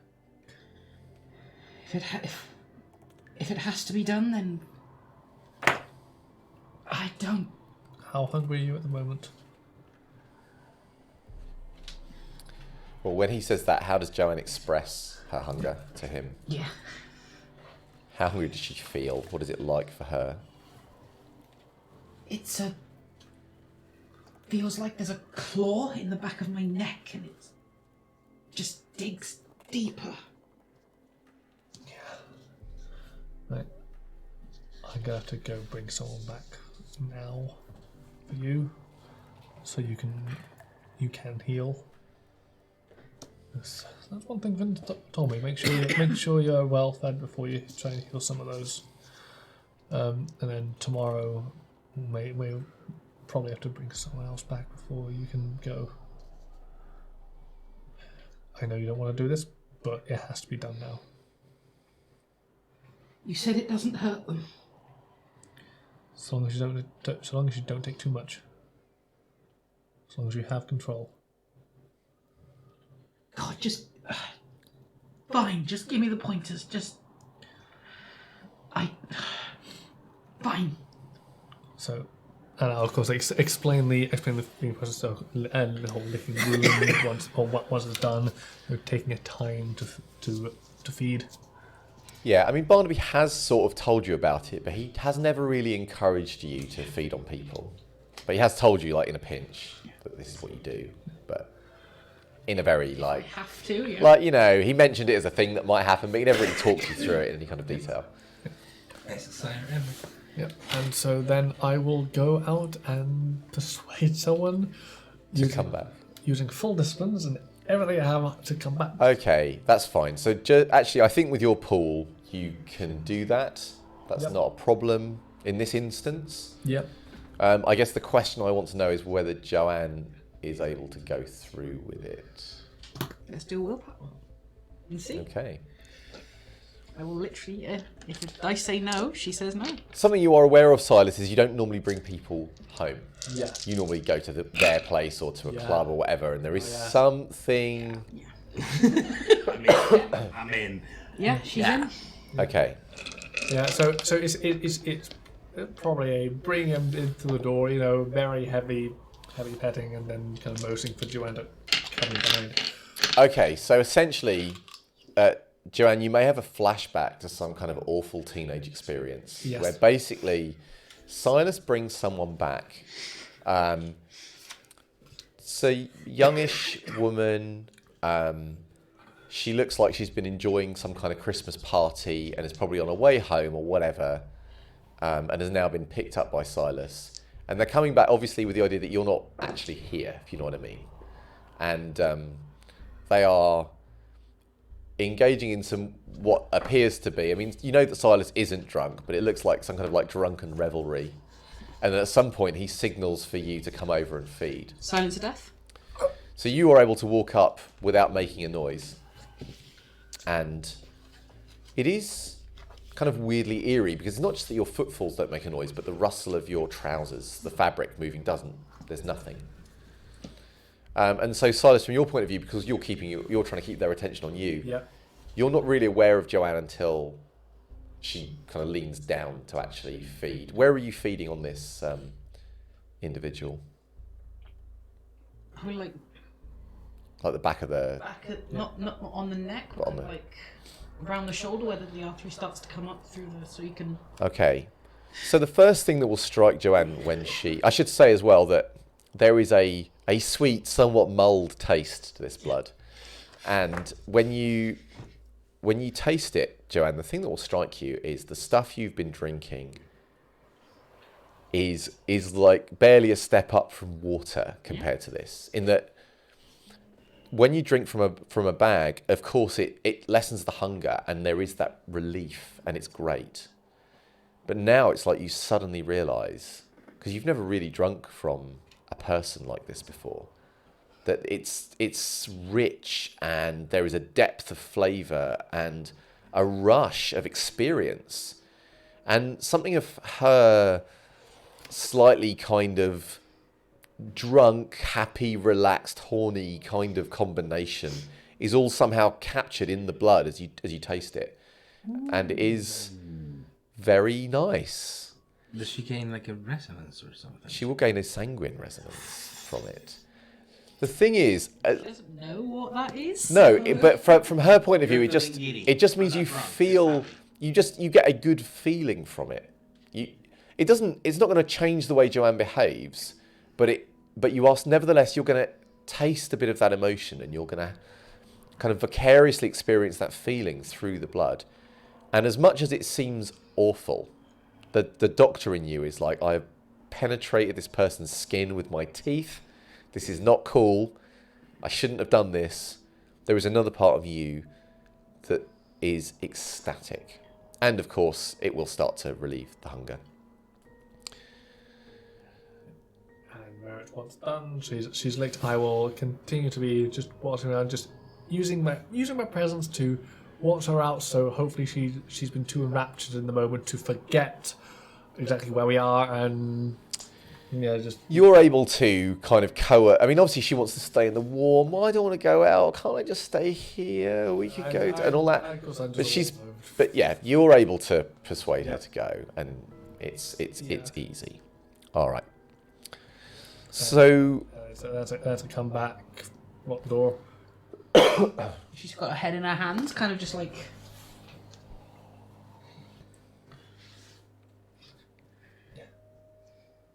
Feel better? No. Less Whatever angry? this claw in me, that feels better. I feel fucking worse. Yeah. You can just do this. I don't have access to bagged blood. It's the only way I can really feed. And better to do little and often than to risk killing someone. Better you than me. Thank you anyway. Yeah. Try and heal, and then if necessary, I'll bring you back to on in the morning. That's oh god, that sounds terrible. Sounds like I'm a bloody pimp. Oh, The fact that you can pick up cute girls like that, what the hell? I mean, it's not just girls. To I be never honest. could. It's not just girls, to be honest. Okay. And that doesn't. There's no satisfaction in that anymore. So. I guess that. And it's a lot. Again, with these changes, it's become a lot easier. Which is, I'm glad it's easier for you. well, it means I can help you and keep myself maintained. It is appreciated. I'm not trying to. Yeah. It's. You need to make sure you heal, Yes. and we'll please try and heal all of it this time, just in case. Because yeah, I'll try. I'll help you with that. So we'll. okay. So we're gonna take a break shortly. Anyone doing anything else I should be aware of before the end of the year? The only thing I'll be doing is monitoring. Is monitoring the street and trying to make sure that Sergey gets done whatever hell he wants to, so I don't have to read. Sure. So the mess. Sure. What comes before? So we will play a similar rule as before because we're speeding through time. So if, for example, you do your healing roll and that means you go straight to Hunger 5, we might come to you. But otherwise, I'll allow you to kind of heal. Oh, as long as you're spreading out the healing, then that's absolutely fine. So that you will send a message that obviously the messenger will come to you. She will deliver and she'll ask what the message is you're going to deliver. You want delivered. To Sergey, that task is done. Okay, so she will go and deliver the message, and she will come back with a message from Gansuk, which she'll say, the message is yes, and then she'll go. All right, cool. So let us take a break there, and then we will come back for more shenanigans. So, so the first part of the break goes to shoutouts. So as you can see from my face, Movember is over, and I want to thank everyone who has supported me and everybody who has messing with me and my weird-looking mustache for the past month. I have been called many things. I think it ranged like from pedophile going through. Oh my god! Yeah. Who is calling you It's that? like, well, friends who are the ones who can get away with it without me like doing something awful. I've been also called like a drug dealer or someone out of Narcos or stuff. Okay. Well, I think the height of it is porn star. So there are tiers, but regardless, I had set myself a target of 100 pounds raised for Movember, men's health, mental health, and physical health and awareness. And I raised 125 pounds, so I'm kind of proud of that. Nice. So thanks Well done. for your support, everybody who supported. Thank you, Megs. Thank you, Peter. welcome, Thank you, you're welcome. everyone. Thank you. Love you guys. So instead of having my beard play catch up with my mustache, I just decided to get rid of the whole thing and let it grow normally. So the beard is coming back. Also, we went to Dragonmead. Yeah. It was amazing. It was great. It's really good. So we're all going to be doing shout-outs, but I promised that I was going to do a shout-out to this is amazing. So this is Honey Badger Games, and she had the most amazing dice that you can eat. So these are jelly dice and jelly meeples. Like one of my two favorite things. And they had like lots of flavors. Yes. So this is gingerbread man, a gingerbread man. This is watermelon meeples, and these are dice and fire, which also like have ginger on them. Sadly, by the time I found them, they have ran out of proseccohedron because they had some Prosecco flavored dice and something in wining or whatever. It was red wine. So they had like lots of flavors and stuff. I've been having them, and well, Lane already had one of the watermelon ones, and I actually like them. They're really like I actually like them a lot, and it's pretty cool that they are like dice. They are actual dice that you can eat. With pumbas and everything. Oh, here, look. Whoa. Oh, do you like ginger, guys? Can you Yes. share? Yeah. Yeah. So D4, D6. Any preference for type of die? No, the 20 is mine. I want to say, when I looked at these dice, I was like, okay, I want to see if I can identify what manufacturer they used to create the mold, Very cool. and I did. That's I should be rolling these. so that's Look, that's like the a dice. 9 right out of the bat. So that's I should be rolling and not eating these. So thank you very much for them. Don't worry, I roll one. Amazing. Very yummy, very tasty. I'll let others talk about the people they want to shout out, so consider yourselves holding the stick thingy. Doesn't help me. while you eat those.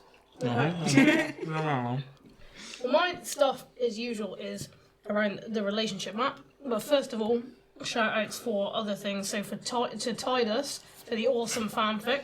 And which just went on the Titus in website. general? And Titus in Yes, general. yes, Tyson Really General. nice All piece of things Alicia, Titus. so read it.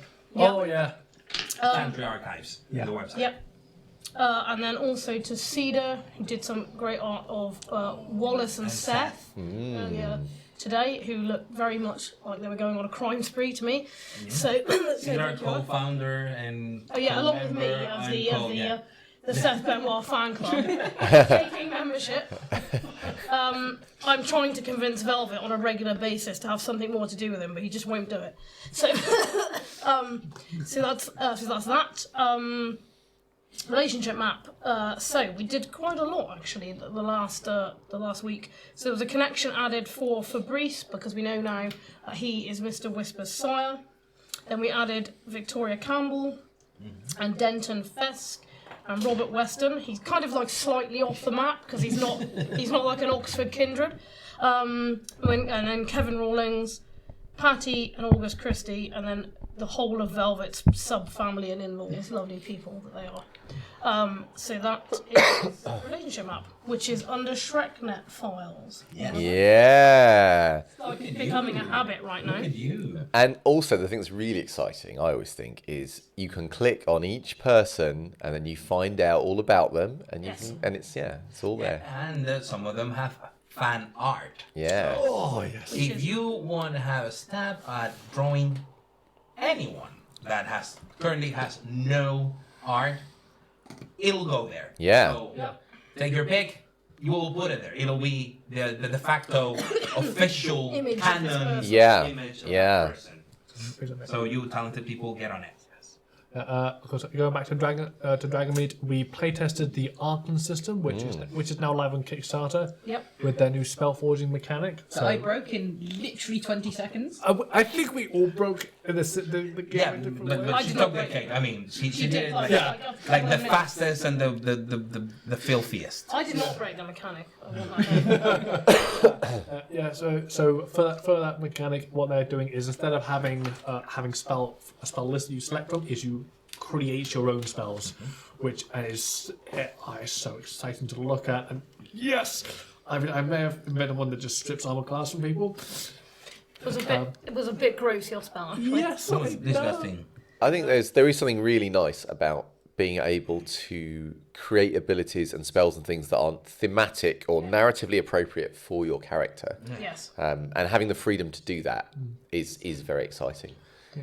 So yeah, do check them out, and there's obviously more coming on that soon, I believe. Yes, They set up the Discord channel today or Yeah. yesterday. I think. their Discord channel is now live, so please support them there. And their Kickstarter is live as well. I think it's something like 80% funded at the moment. So, and yeah, it looks like it's going to be so damn awesome. Yeah. Also, the art they Yeah, the art is great. the characters that we were given, the pregens and then the stories and the backgrounds, the map of the land, the world itself, the races, the sort of like classes. Yeah, 'cause- it's very unique. It has its own flavor. It's a very interesting world. Yeah, because there's custom classes and pirates, for those of you who like that kind of stuff. Yeah, hell to the yeah. And knights and dragoons, I think it is, who are the mounted A ones. dragoon. I wanted to be a dragoon corsair, but apparently that's That's OP two somehow. classes. And- Greedy. And funky familiar rules as well, which is all good. Yes. So yeah, lots to check Jacinto- out. Jacinto, the best familiar ever. MVP. MVP. That gecko, You keep yeah. people's eyes and Yeah. turn them blind. Yeah. Because that's how we roll. That's how we roll. Any other shout outs, folks?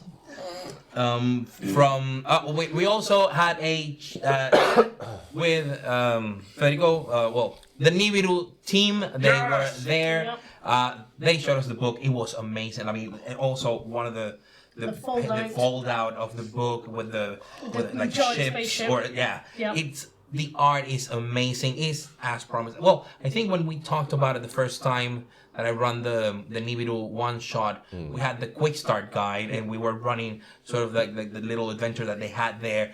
And the art has it was amazing then and it's just kept up. It's a beautiful piece of art. The dice are great cuneiform shaped dice. Instead of using D4s, they use their own bespoke D12s that have this cuneiform pattern repeating, and they are solid copper or something. They are considered white weapons and blunt instruments, so watch out, don't kill people with them, but use them and buy them because they're glorious. And something I think I have to mention here is that I don't like sci-fi, and I played in a Nibiru one-shot when I was at Dragon Meet, and I really enjoyed it, Yeah.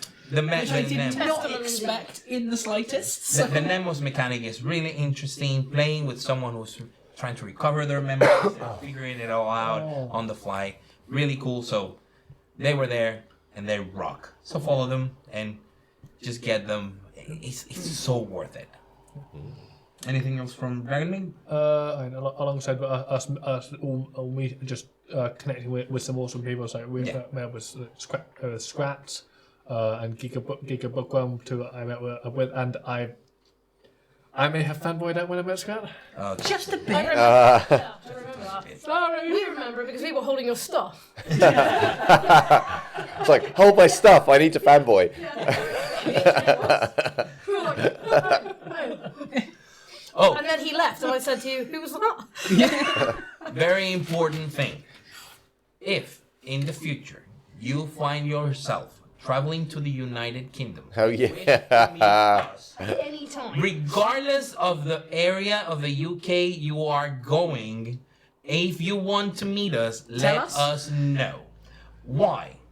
Because there was the missed opportunity of someone who, one of the disaster ghouls traveling to London, and well, they knew we are Bristol based, so they just had their trip, and I believe it was something related with work or something.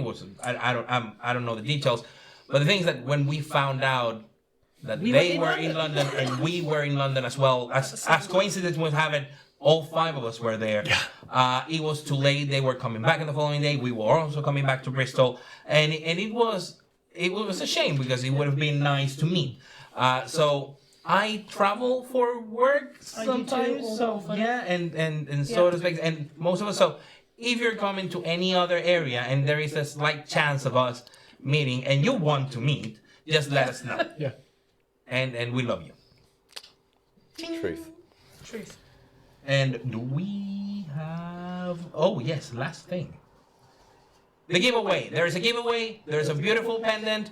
It's been done by Amazon/Chris. And it can be yours by being either a patron or a Twitch subscriber. And you can get more entries into the raffle by getting other people. It's like the best thing you can give to other people. Yes. So, yes, get it. Last episode, December 16th, episode 10, we're going to do the giveaway. Now, do we have questions, Callum? Sorry about that long shout-out session. Oh, no, I'm not forgiving that now. Alright, so I'm looking at all the questions, and there seems to be a bit of a theme here. Uh-oh. Carlos, how chilly is your face? So the question is, how chilly is your face? Very. I mean, I thought I was regretting it when I shaved the beard and left the mustache, but now I don't even have the mustache, and it's like, boo-hoo. It is. Come on, boo-hoo. But I mean, Not built-in face warmers here. yeah, but it's like when you have something and then you lose it, you feel the loss of it more. And having a chilly face and then shaving my hair, you have to remember, I'm used to temperatures that are like at least 10 to 15 degrees warmer than your summer.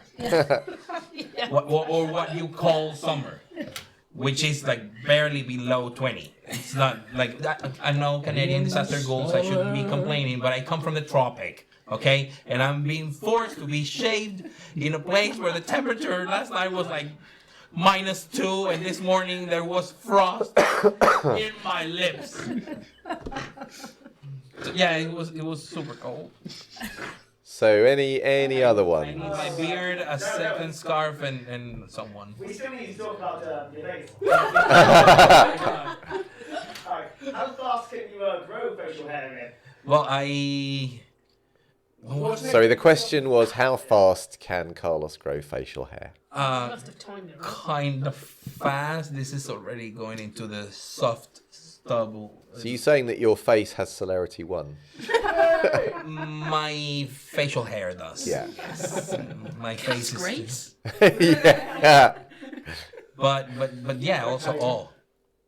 Okay, cool. I apologise to all the disaster goals listening. I've currently got a cold at the moment, so that's why I might not be coming out clearly. So, okay, we've got an actual question from last episode.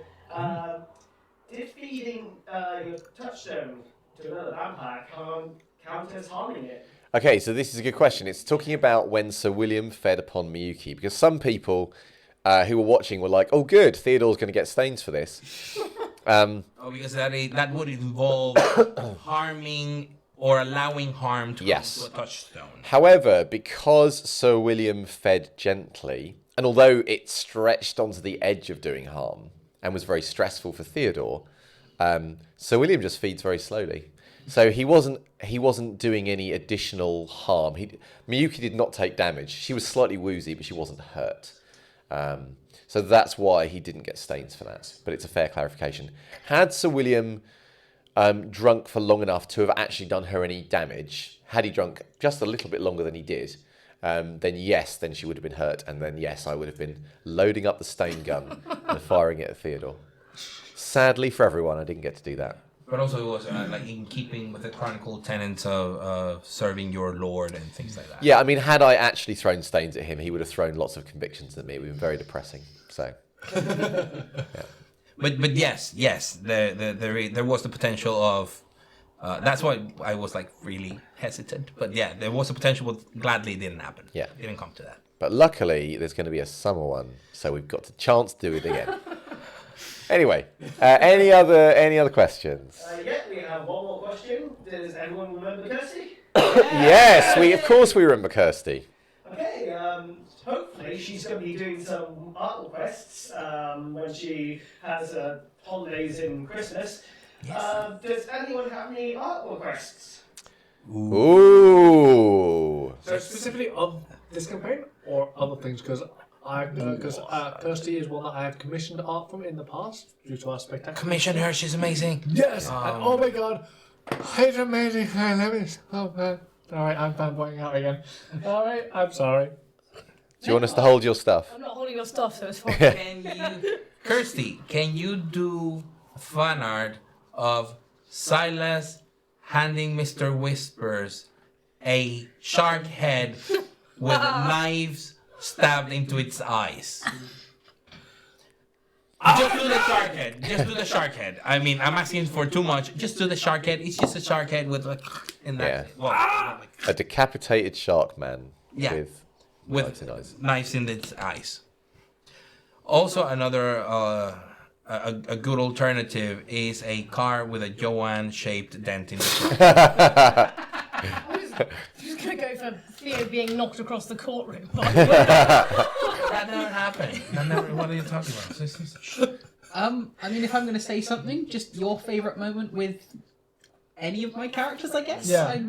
Again, Any and all fan ask- art is Yes. welcome. I feel weird asking for a request, but it's whatever's been your favourite moment so far with any of my characters, I guess. I mean, it's every time that we ascend Valhalla, we all kind of in our way lose it.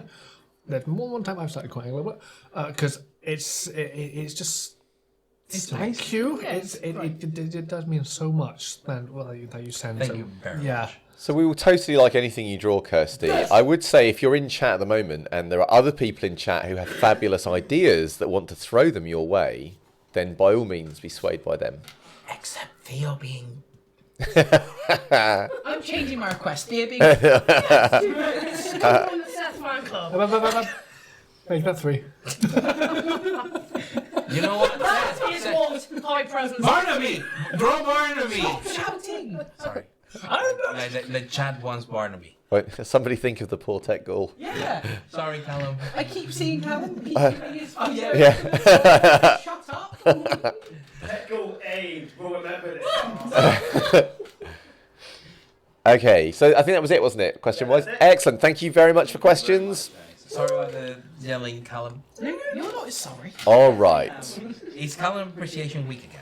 So,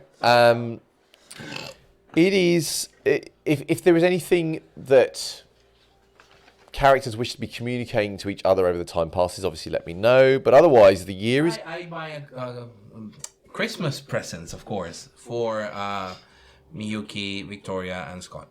Oh, thank God. And Isabel. Yeah, not for these guys. Thank God. Okay. I mean, I obviously buy Christmas presents for my family. Whichever I deeply. Copycat. Like, you like get my secretary to get me. No. Okay, so you. I definitely choose something for Adam. Yeah. Everybody else, yeah. Yeah. I'm to placate my family. Cool. So you're getting Christmas presents for your family. You're getting Christmas presents for some of your friends, Miyuki and Isabel. And Sir Anolf. And Sir Enolf. Okay. You do what? I must know. What are you getting? What are you getting, Sir Enolf, as a present? Any trinket that can be sent from Japan from the time of the War of Sabat. Okay. Anything the old man wanted to get rid of, but it's from the time of the war. Okay. Anything. Sure. Okay, you can do that. And what are you getting, Isabel? In kind of loose terms, what kind of thing are you getting her? White pearl earrings and necklace. Okay. Because she had the black ones and they spooked me out. Okay. Understood. Yes, Silas. I think Silas is going to start doing it this time because unfortunately Finn is otherwise engaged at the moment. But he's going to. He's busy trying to sort out your project. He's going Yeah. to try and remember what Finn's talking about lessons of blood in peasants and potents, and try and remember the best lesson and try and kind of on his own work on the celerity. So you're gonna practice basically. Yeah. Okay. And that's Finn's Christmas present, I understand, is that you're practicing and getting better. So, and anything else I should know yet? I'm healing, and I'm just throwing myself even further into research. Sure, I will come to you at the moment with roles and things. But essentially, 2001 comes to a close, and we move into 2002. Not long into 2002, Barnaby will, at one point when you're in the... he'll come back after being out, and he's like, glad Christmas is over. Honestly, I didn't even really notice. I've kind of just been holed up doing this whole Michael Easton thing. Who? Wait, if you think that's his name, we've got a massive problem. Shit. It says who? The one in Reading we're searching for. What one in Reading you're searching for? Oh, What are you talking about? I mentioned this to you a few times. It's the thing. Did you? Yes. Oh. What was it? Yes. It was when you had my medical dummy all in a circle on the floor. Oh, yeah. Yeah, I remember now. Sire of the year. So, how's that going? Have you found this guy? I go through the paperwork and the people who are better at what they do than I am. Theo's going to Reading occasionally. So, this is like a big deal, isn't it? I think so. Have you ever considered maybe you shouldn't find them? Possibly, but Okay, let me put it another way. Like, this is a big deal, yeah? There are some big people who are pissed off with this guy, right? So, if they can't just deal with it just by clicking their fingers or something, that means it's probably really bad. So you're trying to find something that's really bad and get involved in it. And my one piece of advice for you, I hate giving advice, but my one piece of advice is don't go near things that are really dangerous. It's just a bad idea. danger seems to find me, so... Oh yeah, actually on that, I've got some bad news. Do I ever get good news? He looks around. No, I don't think so. Look, you know how Sally is having a talking to at the moment? Otherwise indisposed? Yeah, and probably for a little while yet. Well, that means that, you know that guy that she had in that basement that she's been looking after? Well, he's not there anymore, I checked. He's escaped. I reckon he's going to be trouble. So I'd watch your back. I don't know what he's likely to do. Fuck. Yeah. Okay, add that to the list. Yeah. Thank you for telling me. Yeah, it's fine. I mean, when Sally comes back, she'll probably sort it out. Probably. Maybe. But yeah, I would just keep your eyes open, and if you're coming and going from places like this, just make sure no one sees you coming in. Well, even if I'm going, people are going to throw cars at me anyway, so... What? It was maybe a week or two ago now. I was walking home and someone with exact license plate and description tried to hit me with a car. Succeeded at. They... Okay. That's unusual. Yeah, not something I expected. So it might be that... I mean, I'm not saying it was, right? But it might be that had something to do with Denton, because he might have got out by then. I mean, I don't check on... I mean, it's not my... I'm not keeping him. I'm not supposed to... It just occurred to me that maybe... I mean, he normally just sits there, but I guess he figured out Sally wasn't coming back. Maybe he got hungry or something. It wasn't him at the wheel. It was a woman hiding their face, but... Yeah. Well, maybe it wasn't him. I'm just saying maybe... Things are getting complicated again. Let's just say... I don't know about him, but I know if Sally wanted some idiot to go drive a car into you, she could probably get them to do it. I think she'd do it herself. Maybe. Anyway, just keep your eyes open, okay? I need eyes on all the way over my head. Yeah. At the moment. Yeah. And obviously, if I find anything else out, I'll let you know. Thank you. Good luck with that thing. Well, bad luck, actually. I hope you fail and you don't find them, and then you won't get whatever they're going to do to you. Thank you for the encouragement. Well, didn't you say he's like an old Malkavian? They are bad news. I mean, Sally's a Malkavian, and she's bad news, and she's young. Well, relatively young. I like Sally. Well, anyway, I'll see you later. I tried. He exits the scene. Silas agrees with Barnaby. So, Joanne may not care or may not notice. You can make another academics and intelligence roll, but without the dice this time, because you only get so much help from Velvet's wife. Especially now, Velvet's turned up late for Christmas. Not that late. It was only a few hours.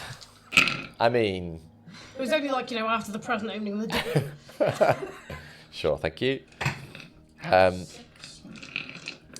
So, you continue working, but it will occur to you that this blood tax is getting closer. Yes. So on that. On that is a blood tax. And then roll to heal again. 'cause I'm spreading- Yeah, that's fine. Go for it. I need to visit Ooh, Reaper. So that's fun. Oh, fuck. You went to Hunger 5? Yeah. Okay, I'll come back to you in a moment. So, Velvet, you wish to see Rupert. yeah, I just arrange an appointment. To Yeah, that's easy to do. You can see him at the club. Okay. So you'll join him there. Yep. Say, Mr. Riley. How you been? Oh, much better after that terrible nonsense from before. Well, I'm pretty glad it's all over now. So am I. So am I. I mean, obviously, a ghastly business completely, and thank you so much for your timely assistance. And I rather think I owe some people now, which is a little depressing, but better that than what happened to Sally, although I think she deserved every bit of it. I hope the Scourge is giving her a good talking to. Well, I think, Hopefully she'll never come out. well, I guess that's not for folks like me to say. But on the subject of of help, I was hoping you might be able to give me a bit of assistance. Oh, well, I'm always willing to listen to the needs of a member of the family. Well, I thought as much. I have a friend who has a blood tax to provide. Oh, a blood tax. Right. And I thought you might know about this given your line of work and all. Might I assume that this is your coterie mate, Right. the Toreador? Right? Yes. I thought so. Yes, what would you like to know? Well, first of all, what is it? How does it work? Oh, well, it's rather what it sounds. It is paying the prince or the city in blood, paying your dues, such as it So were. she has a deadline by which she has to provide this. Yes. And I'm wondering what happens. So there's a person to deliver to the court. Well, it's quite. You don't. The problem is, you see, when you take the blood out, let's say you put it in a nice bottle. Right. By the time you took that bottle to the prince, it would rather have lost its flavour. So it doesn't have to be the person that comes. She just needs to bring the blood. As long as... No, that's rather my point. Oh. If you do extract the blood too early, of course, if you do it swiftly and take it immediately, still warm, then that might suffice in a goblet or such like. But if you bottled the blood, let's say here, and then travelled across the city with it, and then then it's not going to do the business, and the tax will not consider to be paid. Right. So you're rather going to have to find someone with a still beating heart. So, say I went and did that. Yeah, well, I do hope you're gathering the appropriate boons if you're paying the tax for your... I'm not paying it. I'm just helping her out. Yes, but you know. Hardly, well, shall I just say it's very charitable of you to assist your poor Toreador friend with this. I didn't say it was charitable. I said I was helping her out. Oh, quite. Oh, I understand, yes. Mum's the word, quite. what I was wondering on was if you had any idea what sort of thing might be considered over and above for delivery in this. Oh, now I understand. How one might impress. It's one thing to deliver some blood, but another to deliver a memorable vintage. Right. And also, is this person likely to be allowed to leave after the fact? Oh, well, it all rather depends. All right, okay. So, one can be the victim of one's own success in this front. I see. Generally speaking, it's all down to the individual. The kind of person they are, the kind of experiences, especially recent or profound experiences they've had. Those things make, well, those experiences, those feelings, rather come out in the blood. So in a very simple, trivial way, if someone gets inebriated, and you feed on them while they're inebriated, you will taste something of the alcohol in the blood. Well, if that person is particularly happy or sad or excited or whatever, that can also come into the blood.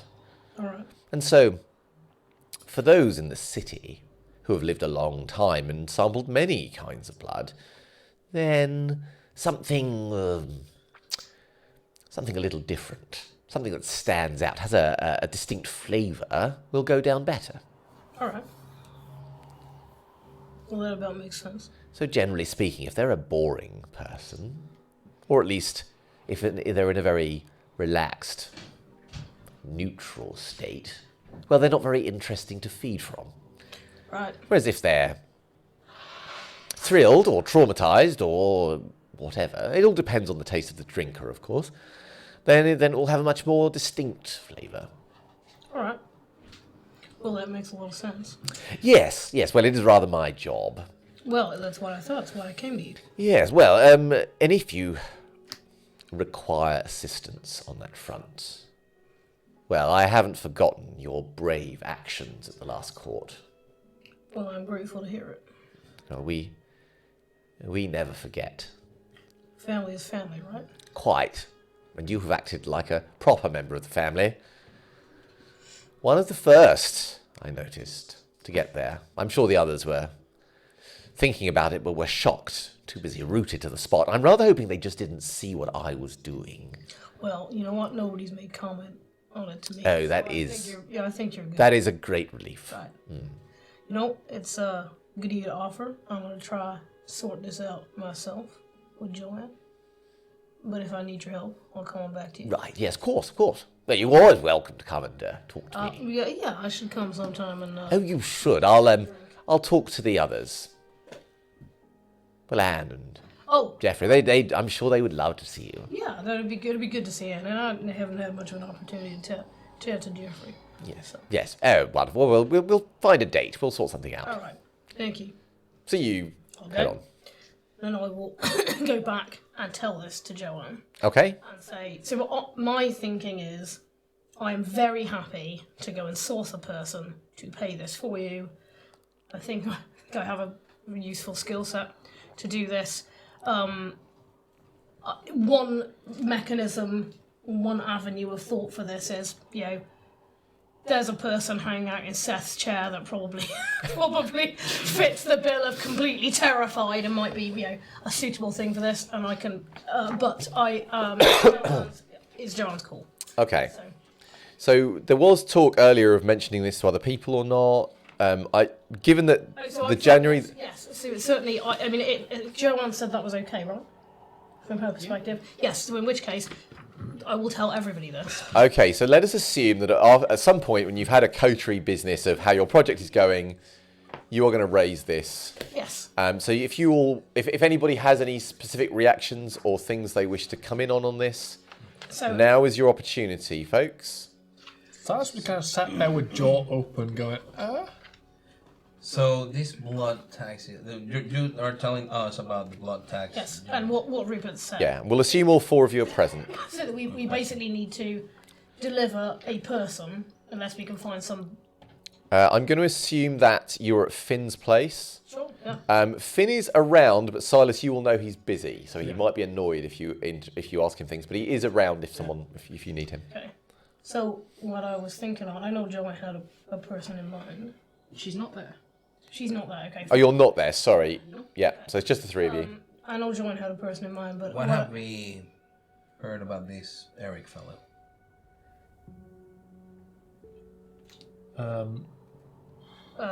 Just what I have from the private eye, I think. And you had someone looking into it. Yep. So I don't know what else no you further might have. development on your end? Not on my end, no. If I get any confirmation of what happened to this lady, then I believe we can kill two stones with one bird. I'd agree, but we gotta get this to the court for the 17th of January. Or wherever she's gotta get it to, it's gotta be the 17th of January, so we only got a couple of weeks. I only need a couple of weeks to get Mr. Right, Eric but if into they- the right state of mind. But if your contact comes back and she says there's no go, we gotta have another plan. Agreed. So, I mean, I can go out and find somebody for sure without any problems, but How I about feel- Mr. Turner Smith? how was he? How about him? He's a Venator. He could be able Yeah, I to know. provide us, probably in exchange of a boon. Right, yeah. I mean, So he said that. he could be our sort of plan B, last resort. Not ideal, but Sure. gets the job done. I mean, I can get him to do it for sure. Okay. Well, I would suggest you discuss it with him as have a discussed it. possibility. Oh, I have discussed Brilliant. it. Right, I have the boom, so I can do it anytime. Excellent. I'd just rather keep it if I can. oh yes, absolutely. So let's see how things pan out and keep your eyes and noses open. If you know- find someone who fits the bill, It's Sorry. sorry. all right. Yeah, no, it's all right. It wasn't If you find anything. someone with the right resonance and the type of personality that you think it's worth removing from society, those blood taxes don't end up well. No, most I of the got time. that. It's if it works, it's not someone who's going back into what do you call it, the German population. Yeah. So maybe try and focus on those. All right. Or at least someone no one's gonna miss. I mean, the kind of folks nobody is gonna miss are not the kind of folks that are gonna pay this off well, right? Yeah. You never know. Well, I was just wondering if I could kill two birds with one stone and find somebody who's in a corporation that's opposed to mine. Deliver them over, and then that solves the problem for me. But Well, if they're gonna be someone no one's gonna look for. okay, they ain't gonna be found, right? If they're being handed over to the prince, that's not part of the tax. The taxes bring the person. I'm sure they can clean up after themselves.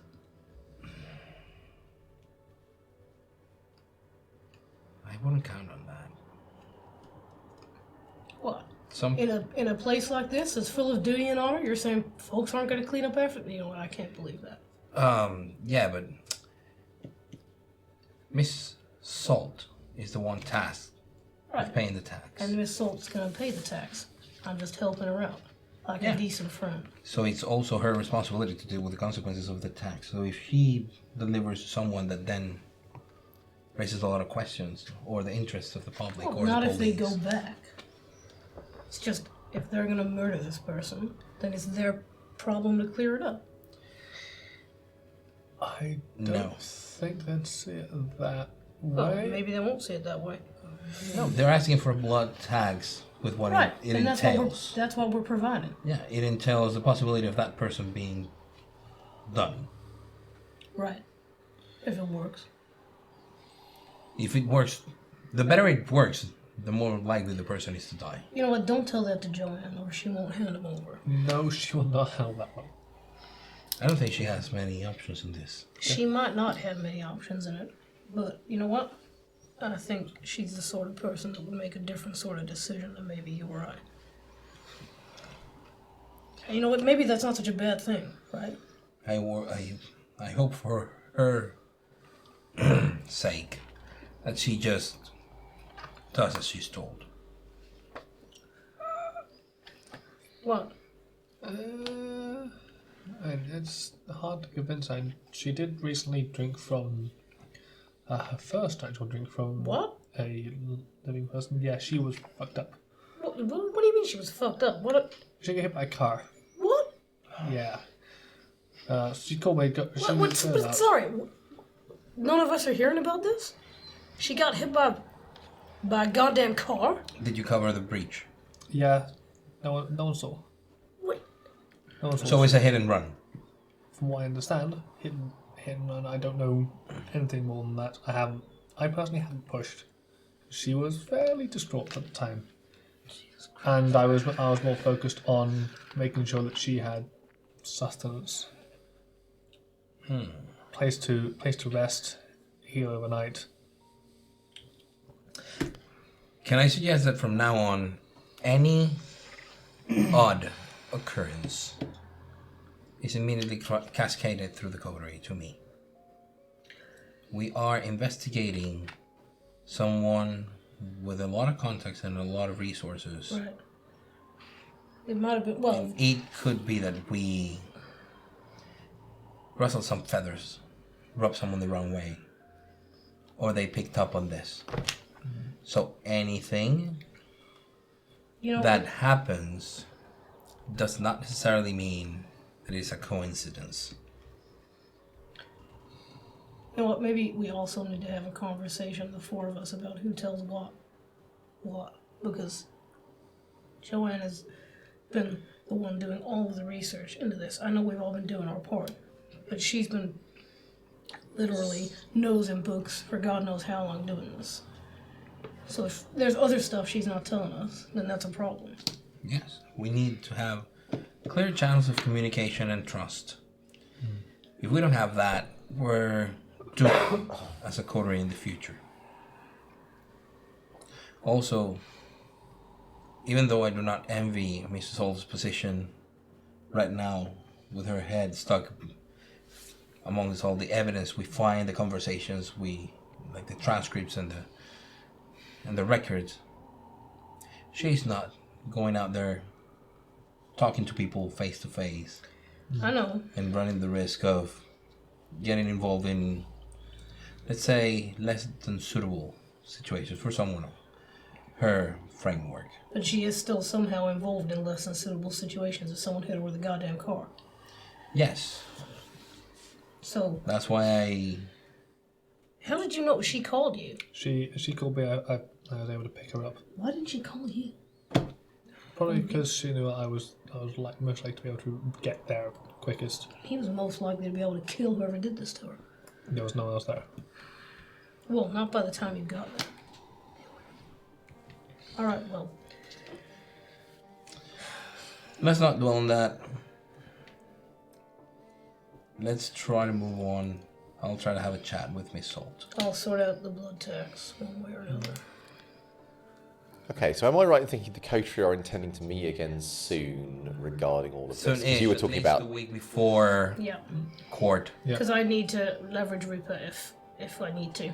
Yeah, I should say the blood tax is not on a court date. It is just Oh, sorry, on a that was my particular mistake, date. sorry. Okay, Just for clarity. a week before the At least a week before the delivery. Yeah. Yes.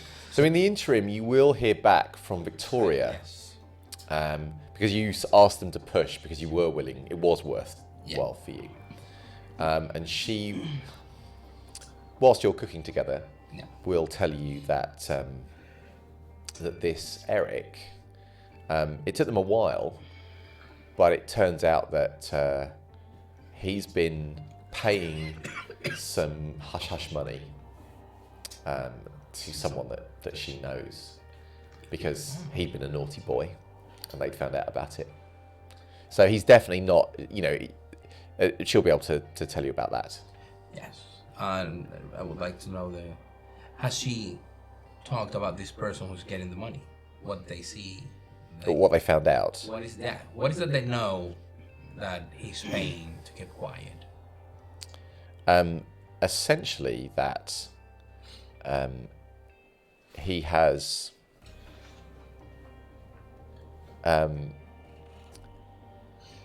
he's been using his position. I'm trying to think how Victoria will phrase it. She'll say something like, he's been trying to have his cake and eat it, and when they won't give him the cake, he's trying to take it, whether they want to give it or not. Has he succeeded in taking some cakes? She says, it sounds like he's come close, and some of the cakes have got a bit broken up in the process. But he hasn't had the cake. That's enough for me. Thank you very much, Victoria. And on my way out, I take the apron and I put a hand on her shoulder, give her a kiss in the cheek. Yeah. I owe you one. She says, I know, and I know you're good for it. And she'll go. And I just grab the whatever takeaway I'm taking to Miyuki. Yeah, and you take it back to her. So I bring Silas. Okay. No, I actually tell Silas I need to Take away all my scenes. Okay, so Miyuki will call Silas. And what do you want Miyuki to tell Silas? I need the contact details and address of Eric. Okay. So, so you will get a phone call, which I assume you'll take. Yeah. And you'll get a, hello, is that Mr. Shaw? Who is this? This is a associate of Mr. Penn. Right. He says that he needs address of Mr. Eric so he can do business with him. Okay. I will do my best. I'll do my best to find that out. As soon as I can. She says, okay, please be quick. Time is money. Yes. And I will then. You have that address. But We look it's for- in the private iPhone. Oh, it wasn't the private iPhone, Yeah. was it? I think it was Janie Harris's address you had. Okay. not Sorry. Yeah. Eric's. Okay. Then I will be.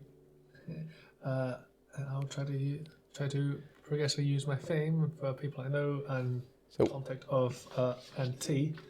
My contact to try and find out. Okay, so I think this is going to be an investigation roll, Well, shit. but you can apply your contact as an extra die in this instance because they're relevant. It was two. It's a 2 dot contact. So would that be 2? Yeah. Yep. Okay. And I think this will come off probably resolve, as it's a sustained effort to find information. Yep. And unless you're doing anything else clever I should know about, that's probably it. Would I be able to employ any disciplines, and would my looks help with the persuasion? If you're going to go around trying to persuade people to tell you where he is using your presence, then yes, you can add your presence. As I say, you can add the dice. There's always the issue that people will be more likely to remember the conversations that they had with you. That's all. But you can totally add the dice if you want.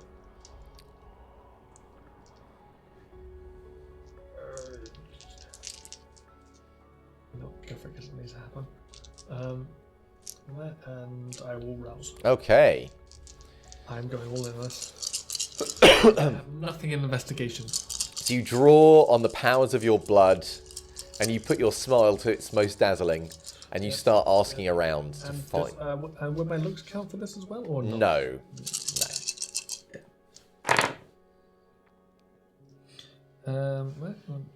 And you begin trying to ask after Eric, oh, have you seen him? I'm trying to catch up with him. 5. And people kind of buy it, I mean, it's not unusual for people in the business to have had contact with each other. Everybody sort of knows everybody. And people want to talk to you. Yep. And when you say, yeah, because we're, because I want to hang out with him, or whatever the excuses you come up with, they buy it quite easily.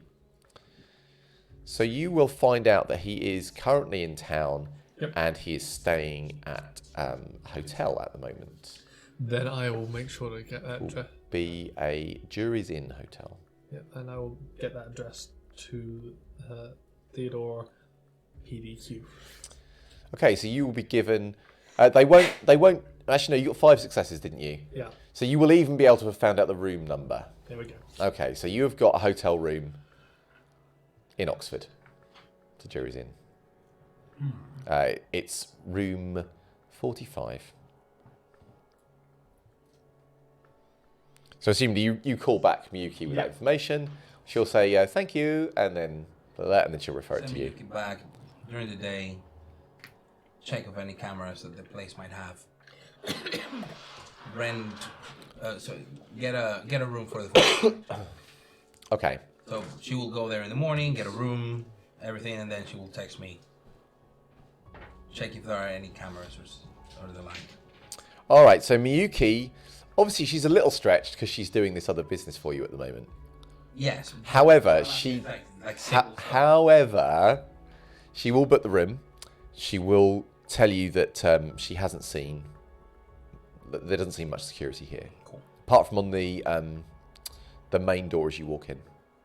There's a camera there. It's the only one she's seen. But she's booked a room. There's a couple down from Eric's room. I just dress normally. Suit, scarf, hat, Yeah. gloves.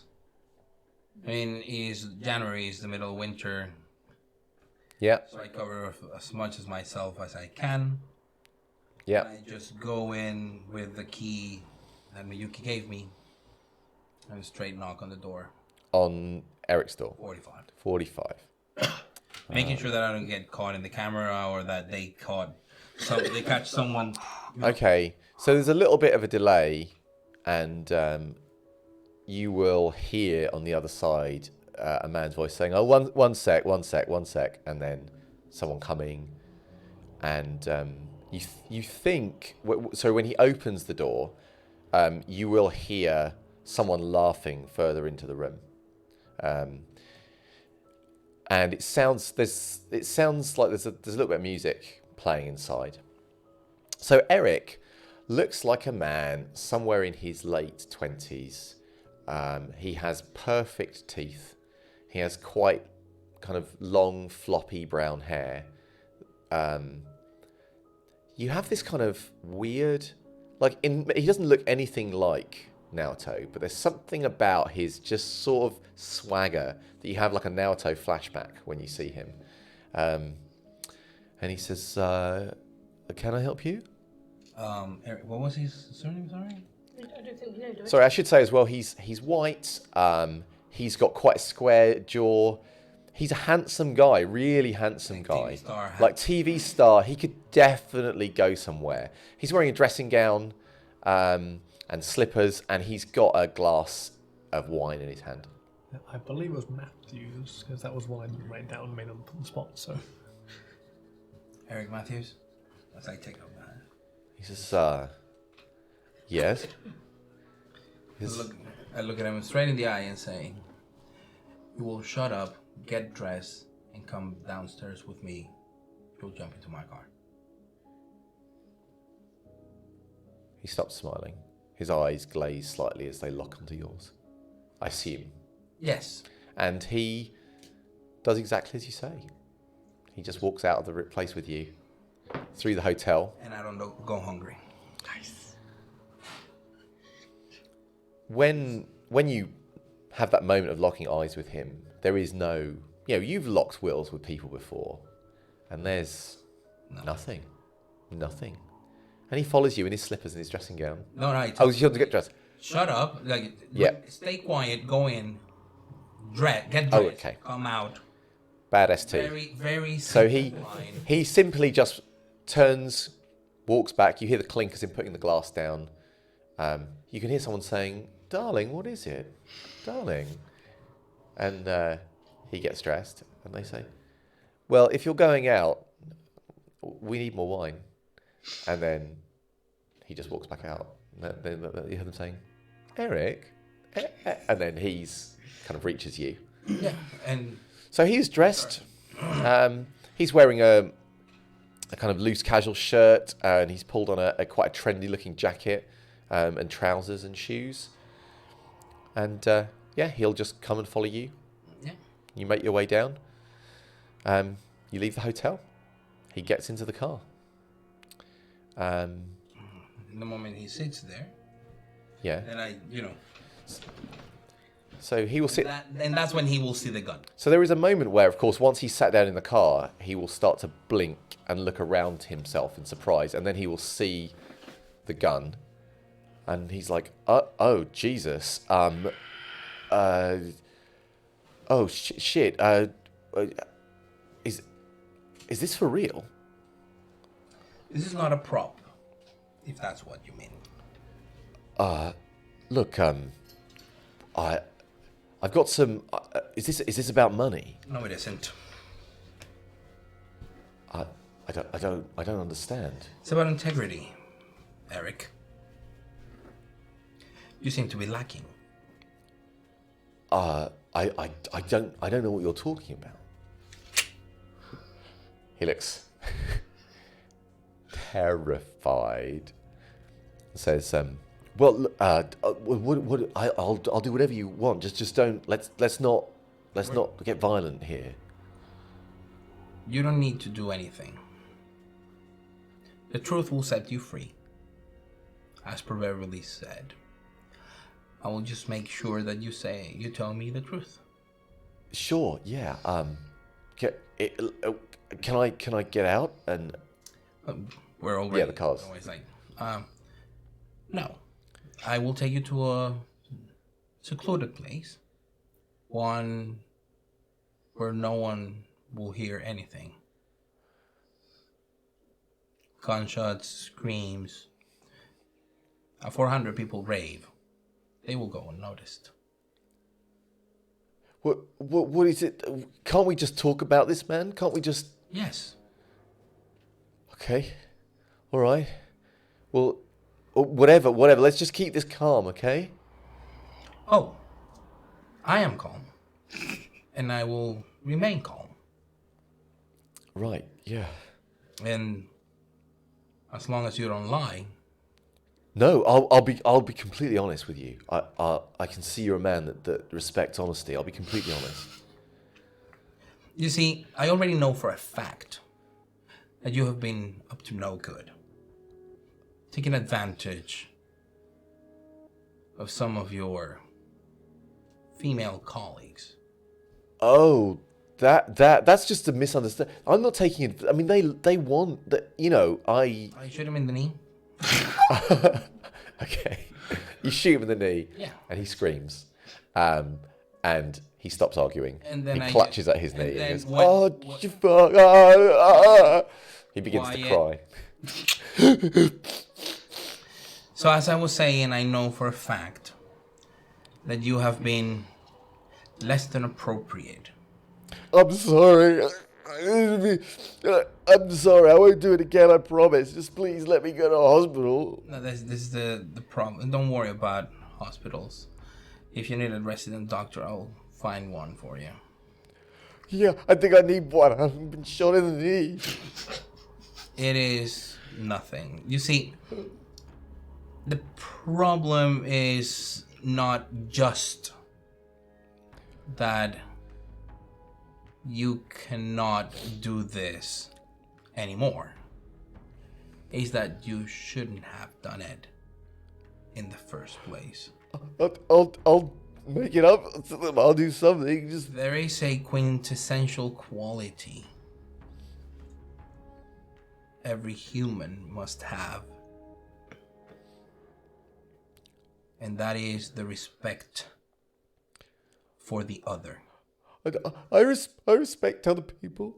I'll do whatever you say, man. I'll do anything. Just let me out. You are scared and you're being obedient because you know I will harm you. But I'm not lying to you. I'm telling you that I will harm you and I will take you to a secluded place. Because I have learned what it is to be broken. And at that level that you're bringing others, I think I need you to get there. So he will, of course, whimper and protest and things. Right now but- is basically the beginning of a beautiful social combat.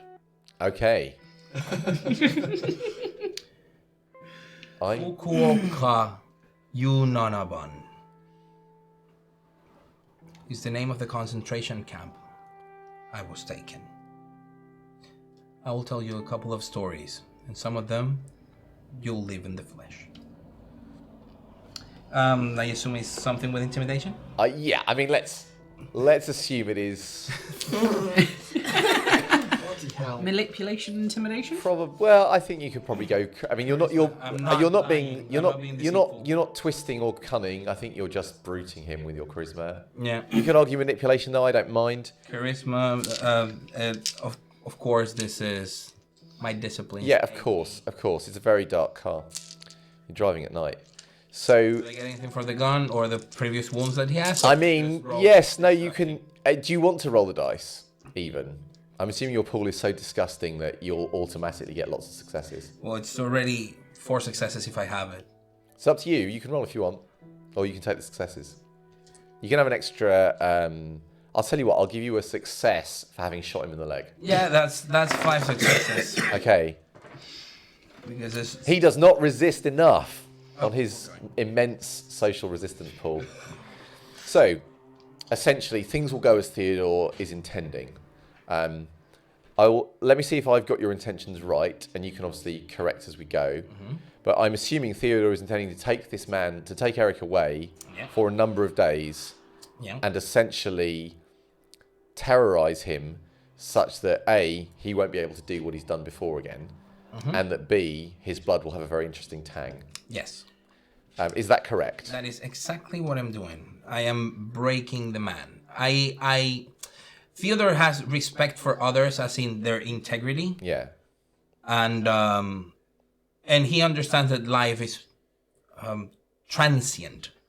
Yes. So he has less respect for life than for the mental or spiritual integrity of somebody else. Okay. And this guy is someone who does not have it, so he does not have Theodore's respect. So So Theodore is not going to break someone in the way he's going to break this guy, physically, mind, body, and soul, unless they deserve it. That's why I needed Victoria to dig a little deeper. So my If I question. can get confessions of the people he has wronged, all the better. So getting confessions and generally just breaking him down, we don't need to roll for. If you're willing to put in the time and the effort, you can just do that. Yes, I will. If you want to try and do anything super clever with his resonance, that can become a project, however. So if you just want him to be, for example, really, really, really, really melancholy, then you will achieve that simply by doing this. If you're going to try and make his blood like a dyscrasia or something like that, I would say that we'd have to make some kind of roll or project roll to make that happen.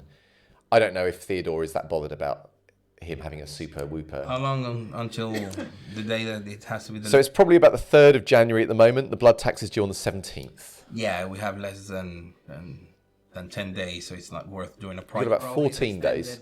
Yeah, so probably an extended roll.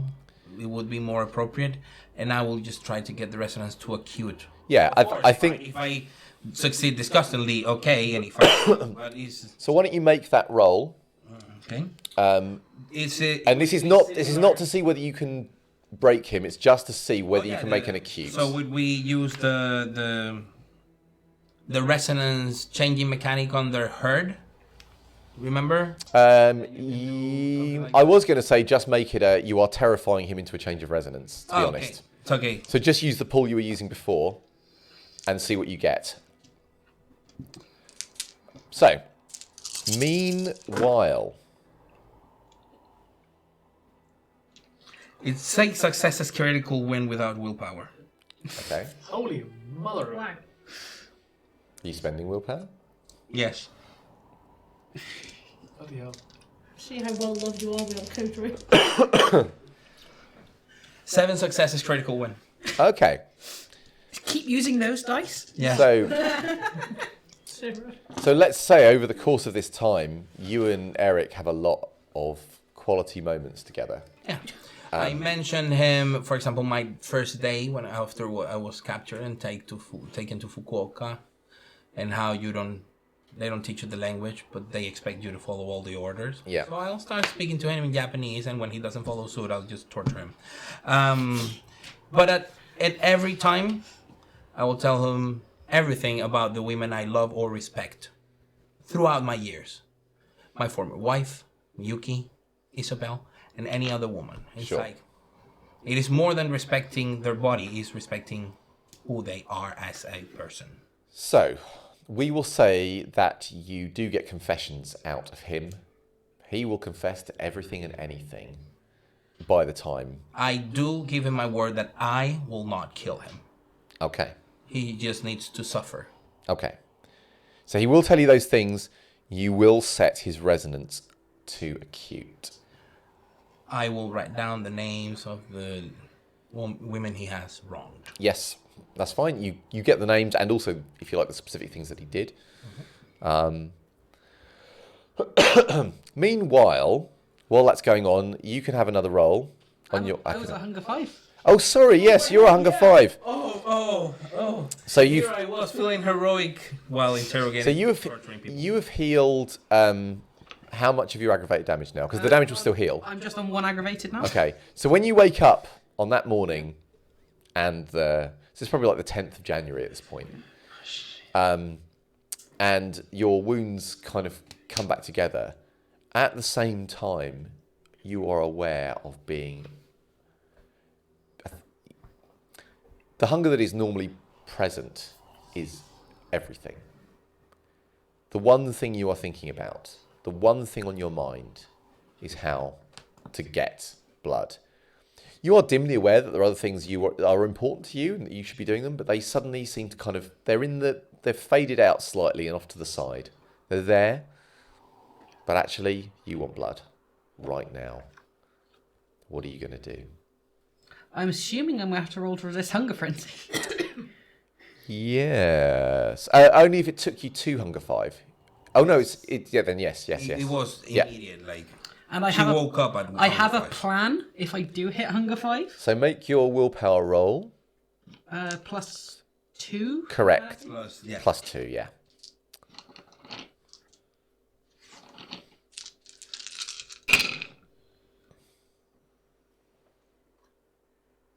Eight successes. Okay, fine.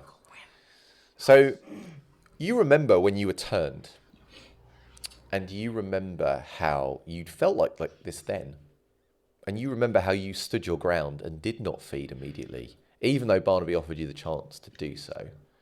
And that memory kind of repeats itself. You hold yourself there, even though you feel it, you yourself are still in control. So I'm going to take out my phone. Yep. Theo? Silas? Let's see. Oh, yeah. Whomever Velvet? you find first, yeah. Why am I not the rainbow dice? What? Oh, it was. Cool. Silas it is. Apparently you have him on the speed dial. Speed dial. Yeah, that would explain a lot. Call Silas. Okay. I would rather the prince take my head off than hurt anyone, and I'll voluntarily enter torpor. Ooh, that is a good one. Okay. That's literally just in my house, just... Okay. So, like, you'll hear her say that, and then the phone will just hit the floor, Okay. and silence. Yeah. I want Before you fall into frenzy, you would literally collapse. Yeah. But you will be in torpor with high humanity a day or two. A month. I'm at humanity 6. You're a monster! So, you collapse. Silas, what do you do? I can hear that. Yeah, you hear her say those words, and then you hear a thud, and then a... Phone and call first Theodore, that's probably Miyuki. Yep. Theodore, and say as a business emergency. I'm sorry to hear that there has been an emergency. Yes, with What message would you like me to pass on, Mr. Shaw? member of our personal group, serious trouble. Need all of us, SAP. Where would you like to meet? And I'll give a. I'll probably give my address. Your home address. No, or nearby. So like a street. Yeah. Okay, okay. She'll say, "Thank you. I will tell him." Thank you. And so you will obviously get that information. So you've called Theodore. Are you taking any other instant actions? I will then call Velvet. Okay. I'll pick up. Well, depending on what I'm doing, but I assume I'm available. I was going to say, Joanne's in trouble. Oh, what again? I have. Where is she? You don't know? I don't know. Oh well, that's a lot of help. I don't know. She stayed at. What sort of trouble is she in? Well, last I heard was that she was crumping to the floor. Why? Oh, So so skittering away. we don't know where she is, and she's unconscious. Exactly. Oh, well, that limits our options. Probably busy. Do you know where she lives? Miyuki will relay that message to you nevertheless. Have to. No. Whether you do anything with it is up to you, but she will say Mr. Shaw has called, said there was an emergency with one of the group, and will give an address where he'd like to meet See you. if he can get hold of her side. Yep. I'll come Turn meet to you. Eric, like, Yep. Yeah, but her side might know where she you're lives. lucky night. Okay. And also after that, I'll then call Finn. Okay, so you hang on. So you call Finn. So I'm Well, going are to you- the street corner wherever he's asking me to meet him? Yep. I'll- Okay, so you call Finn. Yep. Hello. Hi Finn. All right. Is there any way I can get into contact with Barnaby? I mean there is, but why would you want to do that?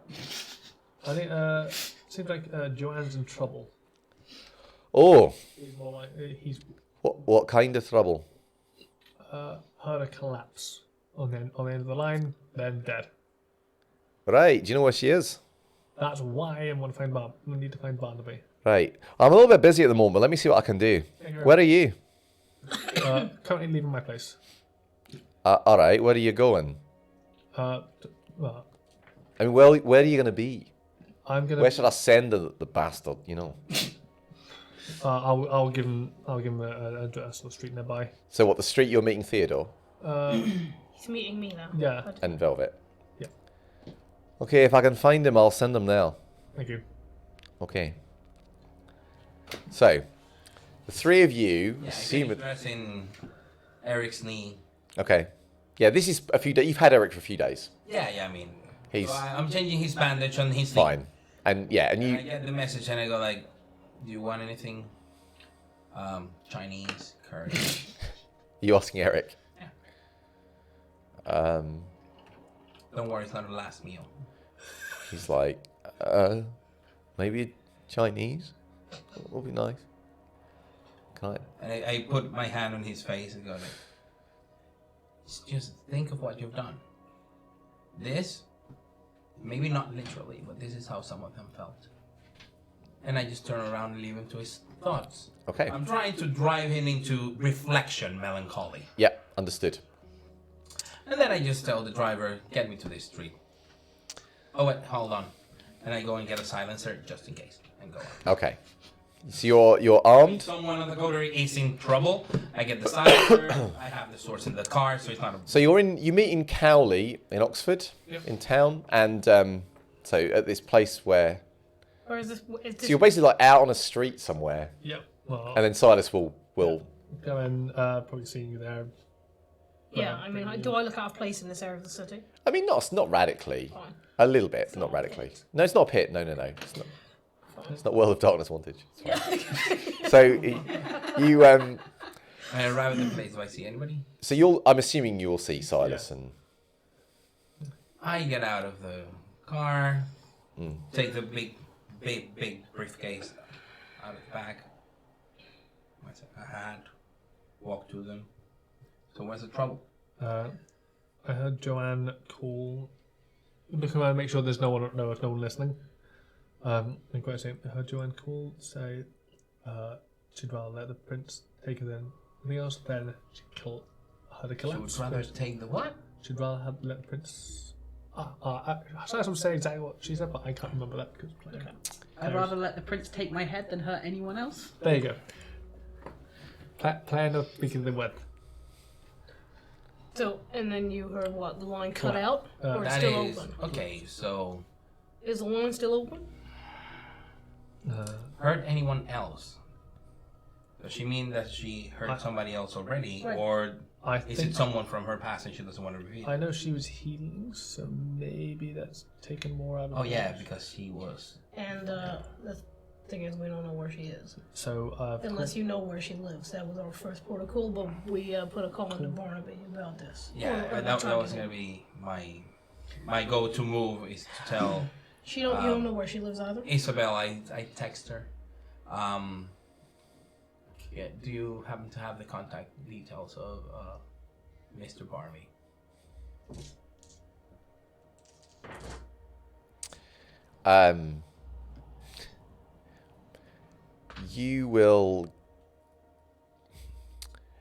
You will get back a message that will say, how do you would phrase it? Yeah, you. In fact, no. You will probably get. Yeah, you'll get like a message that says, no, but the messenger will. And if you had the contact details of the messenger? Nope. I'll send a message to the messenger. What are you sending? I need to get in contact with Barnaby. Okay. Wait a second. Doesn't she know where everybody lives? Oh, with I've never met her, so I guess you don't know with where I Barnaby live. and Joanne.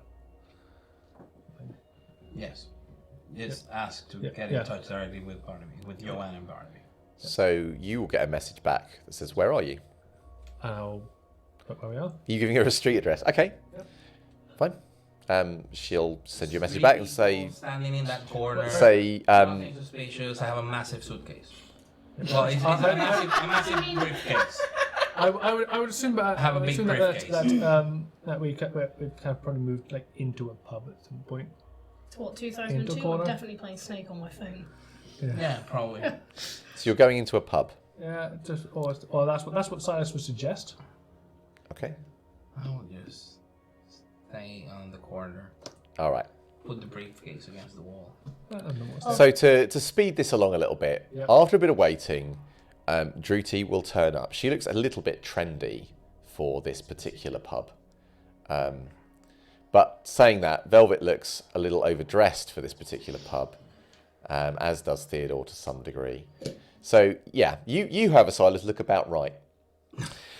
So anyway, she will turn up and she will come to you and say, is there a problem? Yes. Lost contact with Joanne. Need to find where she is, and We don't know where she lives, Yeah. so we're hoping Barnaby will know. I see.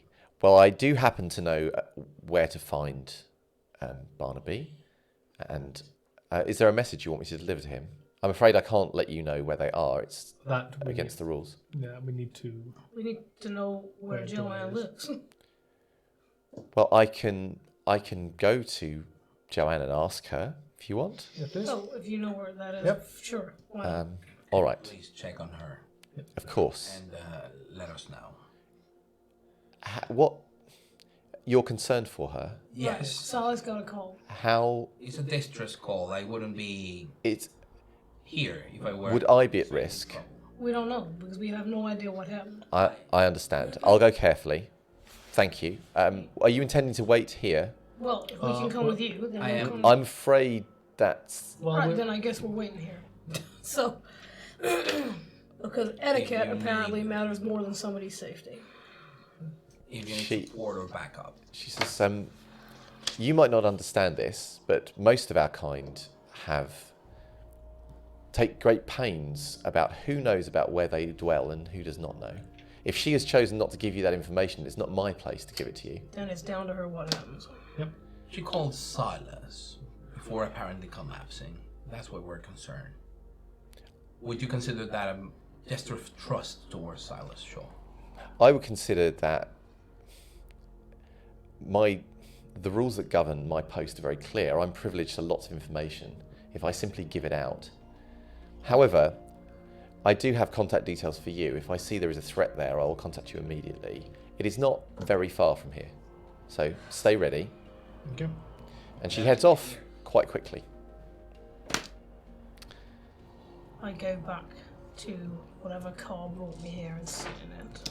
In Yeah. despair. I don't know. This ridiculous world, eh? So a bit of time will pass. You just get out a book and start reading. Suffice to say, at some point a little bit later, Barnaby will show up.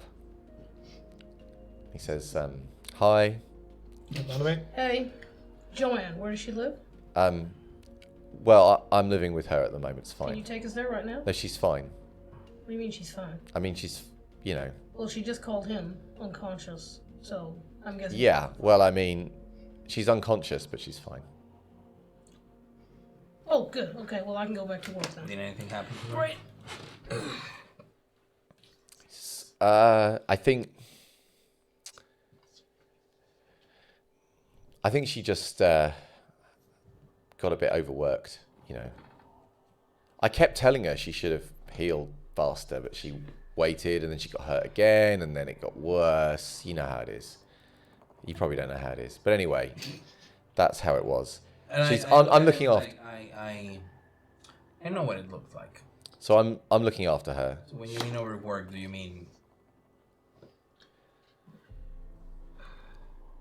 I mean, she wasn't eating properly for the amount of restoration she was. You know, you don't want to go into the details. I'll get her back on her feet, I guess, soon. Okay? Fine. Right, well, if Do you it's need all... our help for anything, mister? I don't suppose you've got maybe a 50 handy. I give him money. Okay. He says, cheers. And then he heads off. What are you doing? What, it's only 50. So, The more pressing matter about this, given that she's apparently fine, and this entire situation was a waste of time, is that what on earth we do about the blood tax. I already have someone. Right, I know, but she has to deliver it. And if she's unconscious and staying We can that deliver way, it on her stead where her code remains. says who? Barnaby does he's been walking off, but he does like a 180. Not a 180, he does a 90-degree turn. No, a 180. He does a 180 on his heel and comes back and says, that is a very good point. I know. I'll get her up. Shit. I'll get her back up so she can deliver this thing for these assholes. I'll be back. You need a hand? No, it's Just... a blood thing. Right, alright. Unless, you know. Well, just... We have to just do it on whatever the hell day was, the 17th, I think. Yeah. So by Yeah. No, it's I'd forgotten about that. Oh well. I'll deal with it. Alright, well. Fuck's sake. And he heads off. Anyway, so I think the thing to take away from this is that we should probably all know where each other hole up. Nope. Take away from this is unhealthy. No, the takeaway from this is that this whole damn world is goddamn stupid. I get back in my car, I drive away. Okay. So you drive away in disgust. Yes, I am done with this shit. As he leaves, Yes. I got Eric. As in, I got Eric. Does Velodix continue even after hearing that? So as I thought I'd left. no, he means sorry. Yeah, he's saying that as you go to leave, After you he. leave, I No, got I mean, Eric. I'm assuming that I've deduced that because you said you had the blood tax. So that doesn't stop me. I assume you're just going to bring it up. So, He did abuse his position.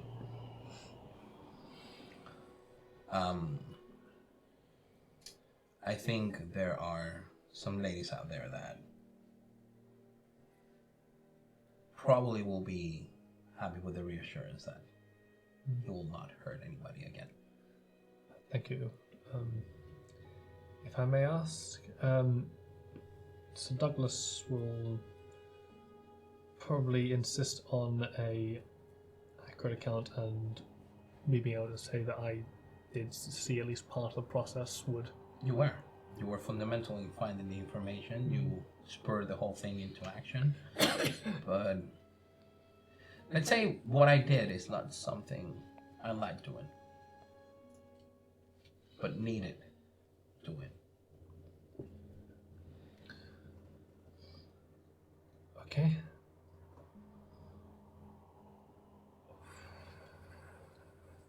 Sometimes we have to do things we don't like. Hmm. That allows us to enjoy the things we like a lot more. Especially if we do them spontaneously. Now, if you'll excuse me, I have a night to finish with somebody. Thank you for coming quickly. My your pleasure. secretary? It sounds lovely. Personal assistant Okay. My apologies. I will use the correct terminology. and associate, as she likes to call herself. So let's do that, yes. Okay. And I just bid you good night. Get into a car, go back, check some files, and then smack Eric some more. Done. I mean, Okay, so time is against us, but what I want to do is just flag up a few things, possibly play one last scene, and kind of set where we're going for next session. So suffice to say that you will be brought out of torpor early with a familiar taste of miserable yet quite potent blood of your sire, miserable tasting. who will be most aggrieved at the fact that he's having to bring you out of torpor so you can pay your blood tax. But nevertheless, that will happen. In terms of Velvet, you will have some more time with Adam, Yes. and things will progress to the point that you will taste his blood for the first time, and he will taste yours. You're now seriously moving in the act. You are indeed moving forward in the act. Moving forward in the act, yeah. So two things to say on that. One is that this thing has been built up for a time that you've been kind of, and it is every bit as thrilling and worthwhile the way as you thought it would be. And there is this interesting thing, because you know when you feed on people in the past, they of course often become very happy, often more enamored of you. Mm-hmm.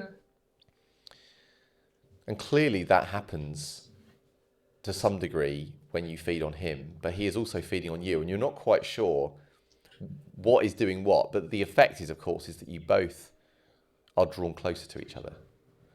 And the trust that was already there feels stronger. Already, Velvet thinks of him a lot, but of course, he will think of him more. The scene that I'll probably pick up at the beginning of next session as a catch-up scene will be a scene between the two of you. Okay. Because we need, I think, to get a sense of what that relationship is now like. Yep.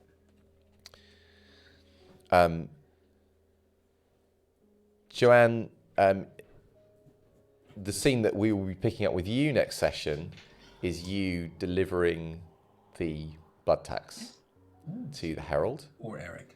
Because poor Eric, of course, will be brought to you by Theodore.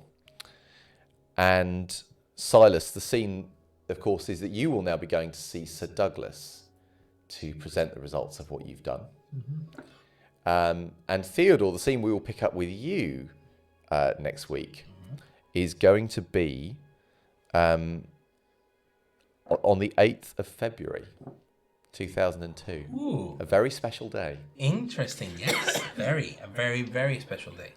However, all of those scenes we are going to pick up at the beginning of next session, and we'll do a little retrospective on them. Because what I actually want to do is very briefly touch on one more scene. And that is, time will spin forward. You will carry out your various tasks and do your various things. And no doubt we will have to pick up on some of those, particularly in regard to August, as we go. However, the thing that I want to catch up on just at the end of this session is this.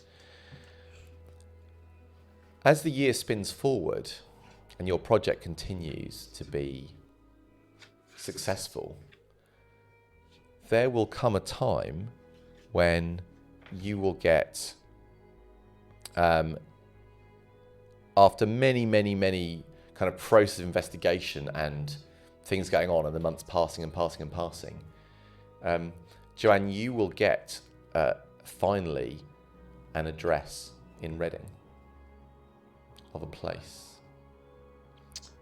And I'm going to assume, perhaps rudely or not, that when you get that address, you're going to let the others know. Immediately send it to Theo.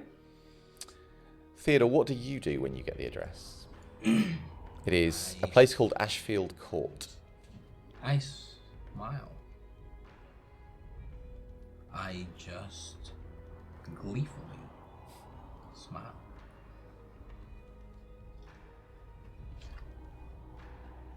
I tell Isabel, Yes. there is the possibility that I might need a ride for this one. We got an address. Now you will know that the Scourge said that when you found the place. I will let Sir Francis know. Okay. But the first person I'm letting know is, of course, Isabel. Yes, Isabel will be very Because pleased. I'm living in her house at the moment. So Isabel will be very pleased. And of course, you inform Sir Francis. And I just ask her if she thinks she can, for this, She says, arrange for a ride. She says, I will arrange for a ride. Don't worry, Theodore. I have you covered. Thanks, Isabel. I hold her hands and go like, now to speak to Sir Francis. Good things comes to those who wait. Thanks for your help. And I give her a kiss on each cheek, and I turn to talk to Sir Francis. I, of course, deliver the full message. So you deliver the information to Sir Francis. And the plan to go there. So when Sir Francis, when you meet Sir Francis, which will probably be at Isabel's place, Sir Francis will just arrive once the message has been sent. Will come quite quickly, within probably an hour or so of getting the message. And she arrives in full armour as ever. She does knock at the door and will be shown in by Isabel's people. I open the door myself Okay. to show that respect. All right. So once she steps inside, and once the door is shut behind her, she will say, and as I say, now that you're here and it's quite well lit, what's weird is you can see through her visor that it almost looks like her eyes are floating, and that you can see none of the skin at all around them, and the veins. It's a very strange sight. And even the bone, the structure of the skull, which you can glance at, seems faint somehow. Okay. And she will say to you, you are certain? I have not checked myself. I reach out to you the moment one of my coterie members found the information and cascaded it to me. I am making arrangements to 3 nights' time at 7 o'clock. I will come here, and you must be ready with whoever you see fit, with whatever you need. And I will have a task for you. Yes, A task that must be completed for the prince. absolutely. 3 nights. I will be back. Be ready. I turn to Isabel, just saying, "Can you fix things for?" Isabel just gives you the nod, like, of course. Of Okay. course I can fix things. Like, everything is fine. I just nod. Okay, so Francis almost looks like her arms move, almost as if you think she's going to put them on your shoulders, and then it's like she thinks double of it and puts them down again, and then nods and says, 3 nights. 3 nights. I sort of like mimic the gesture of her putting her arms to the side. Yeah. I just go into a bow. Just Okay. Yeah, she'll...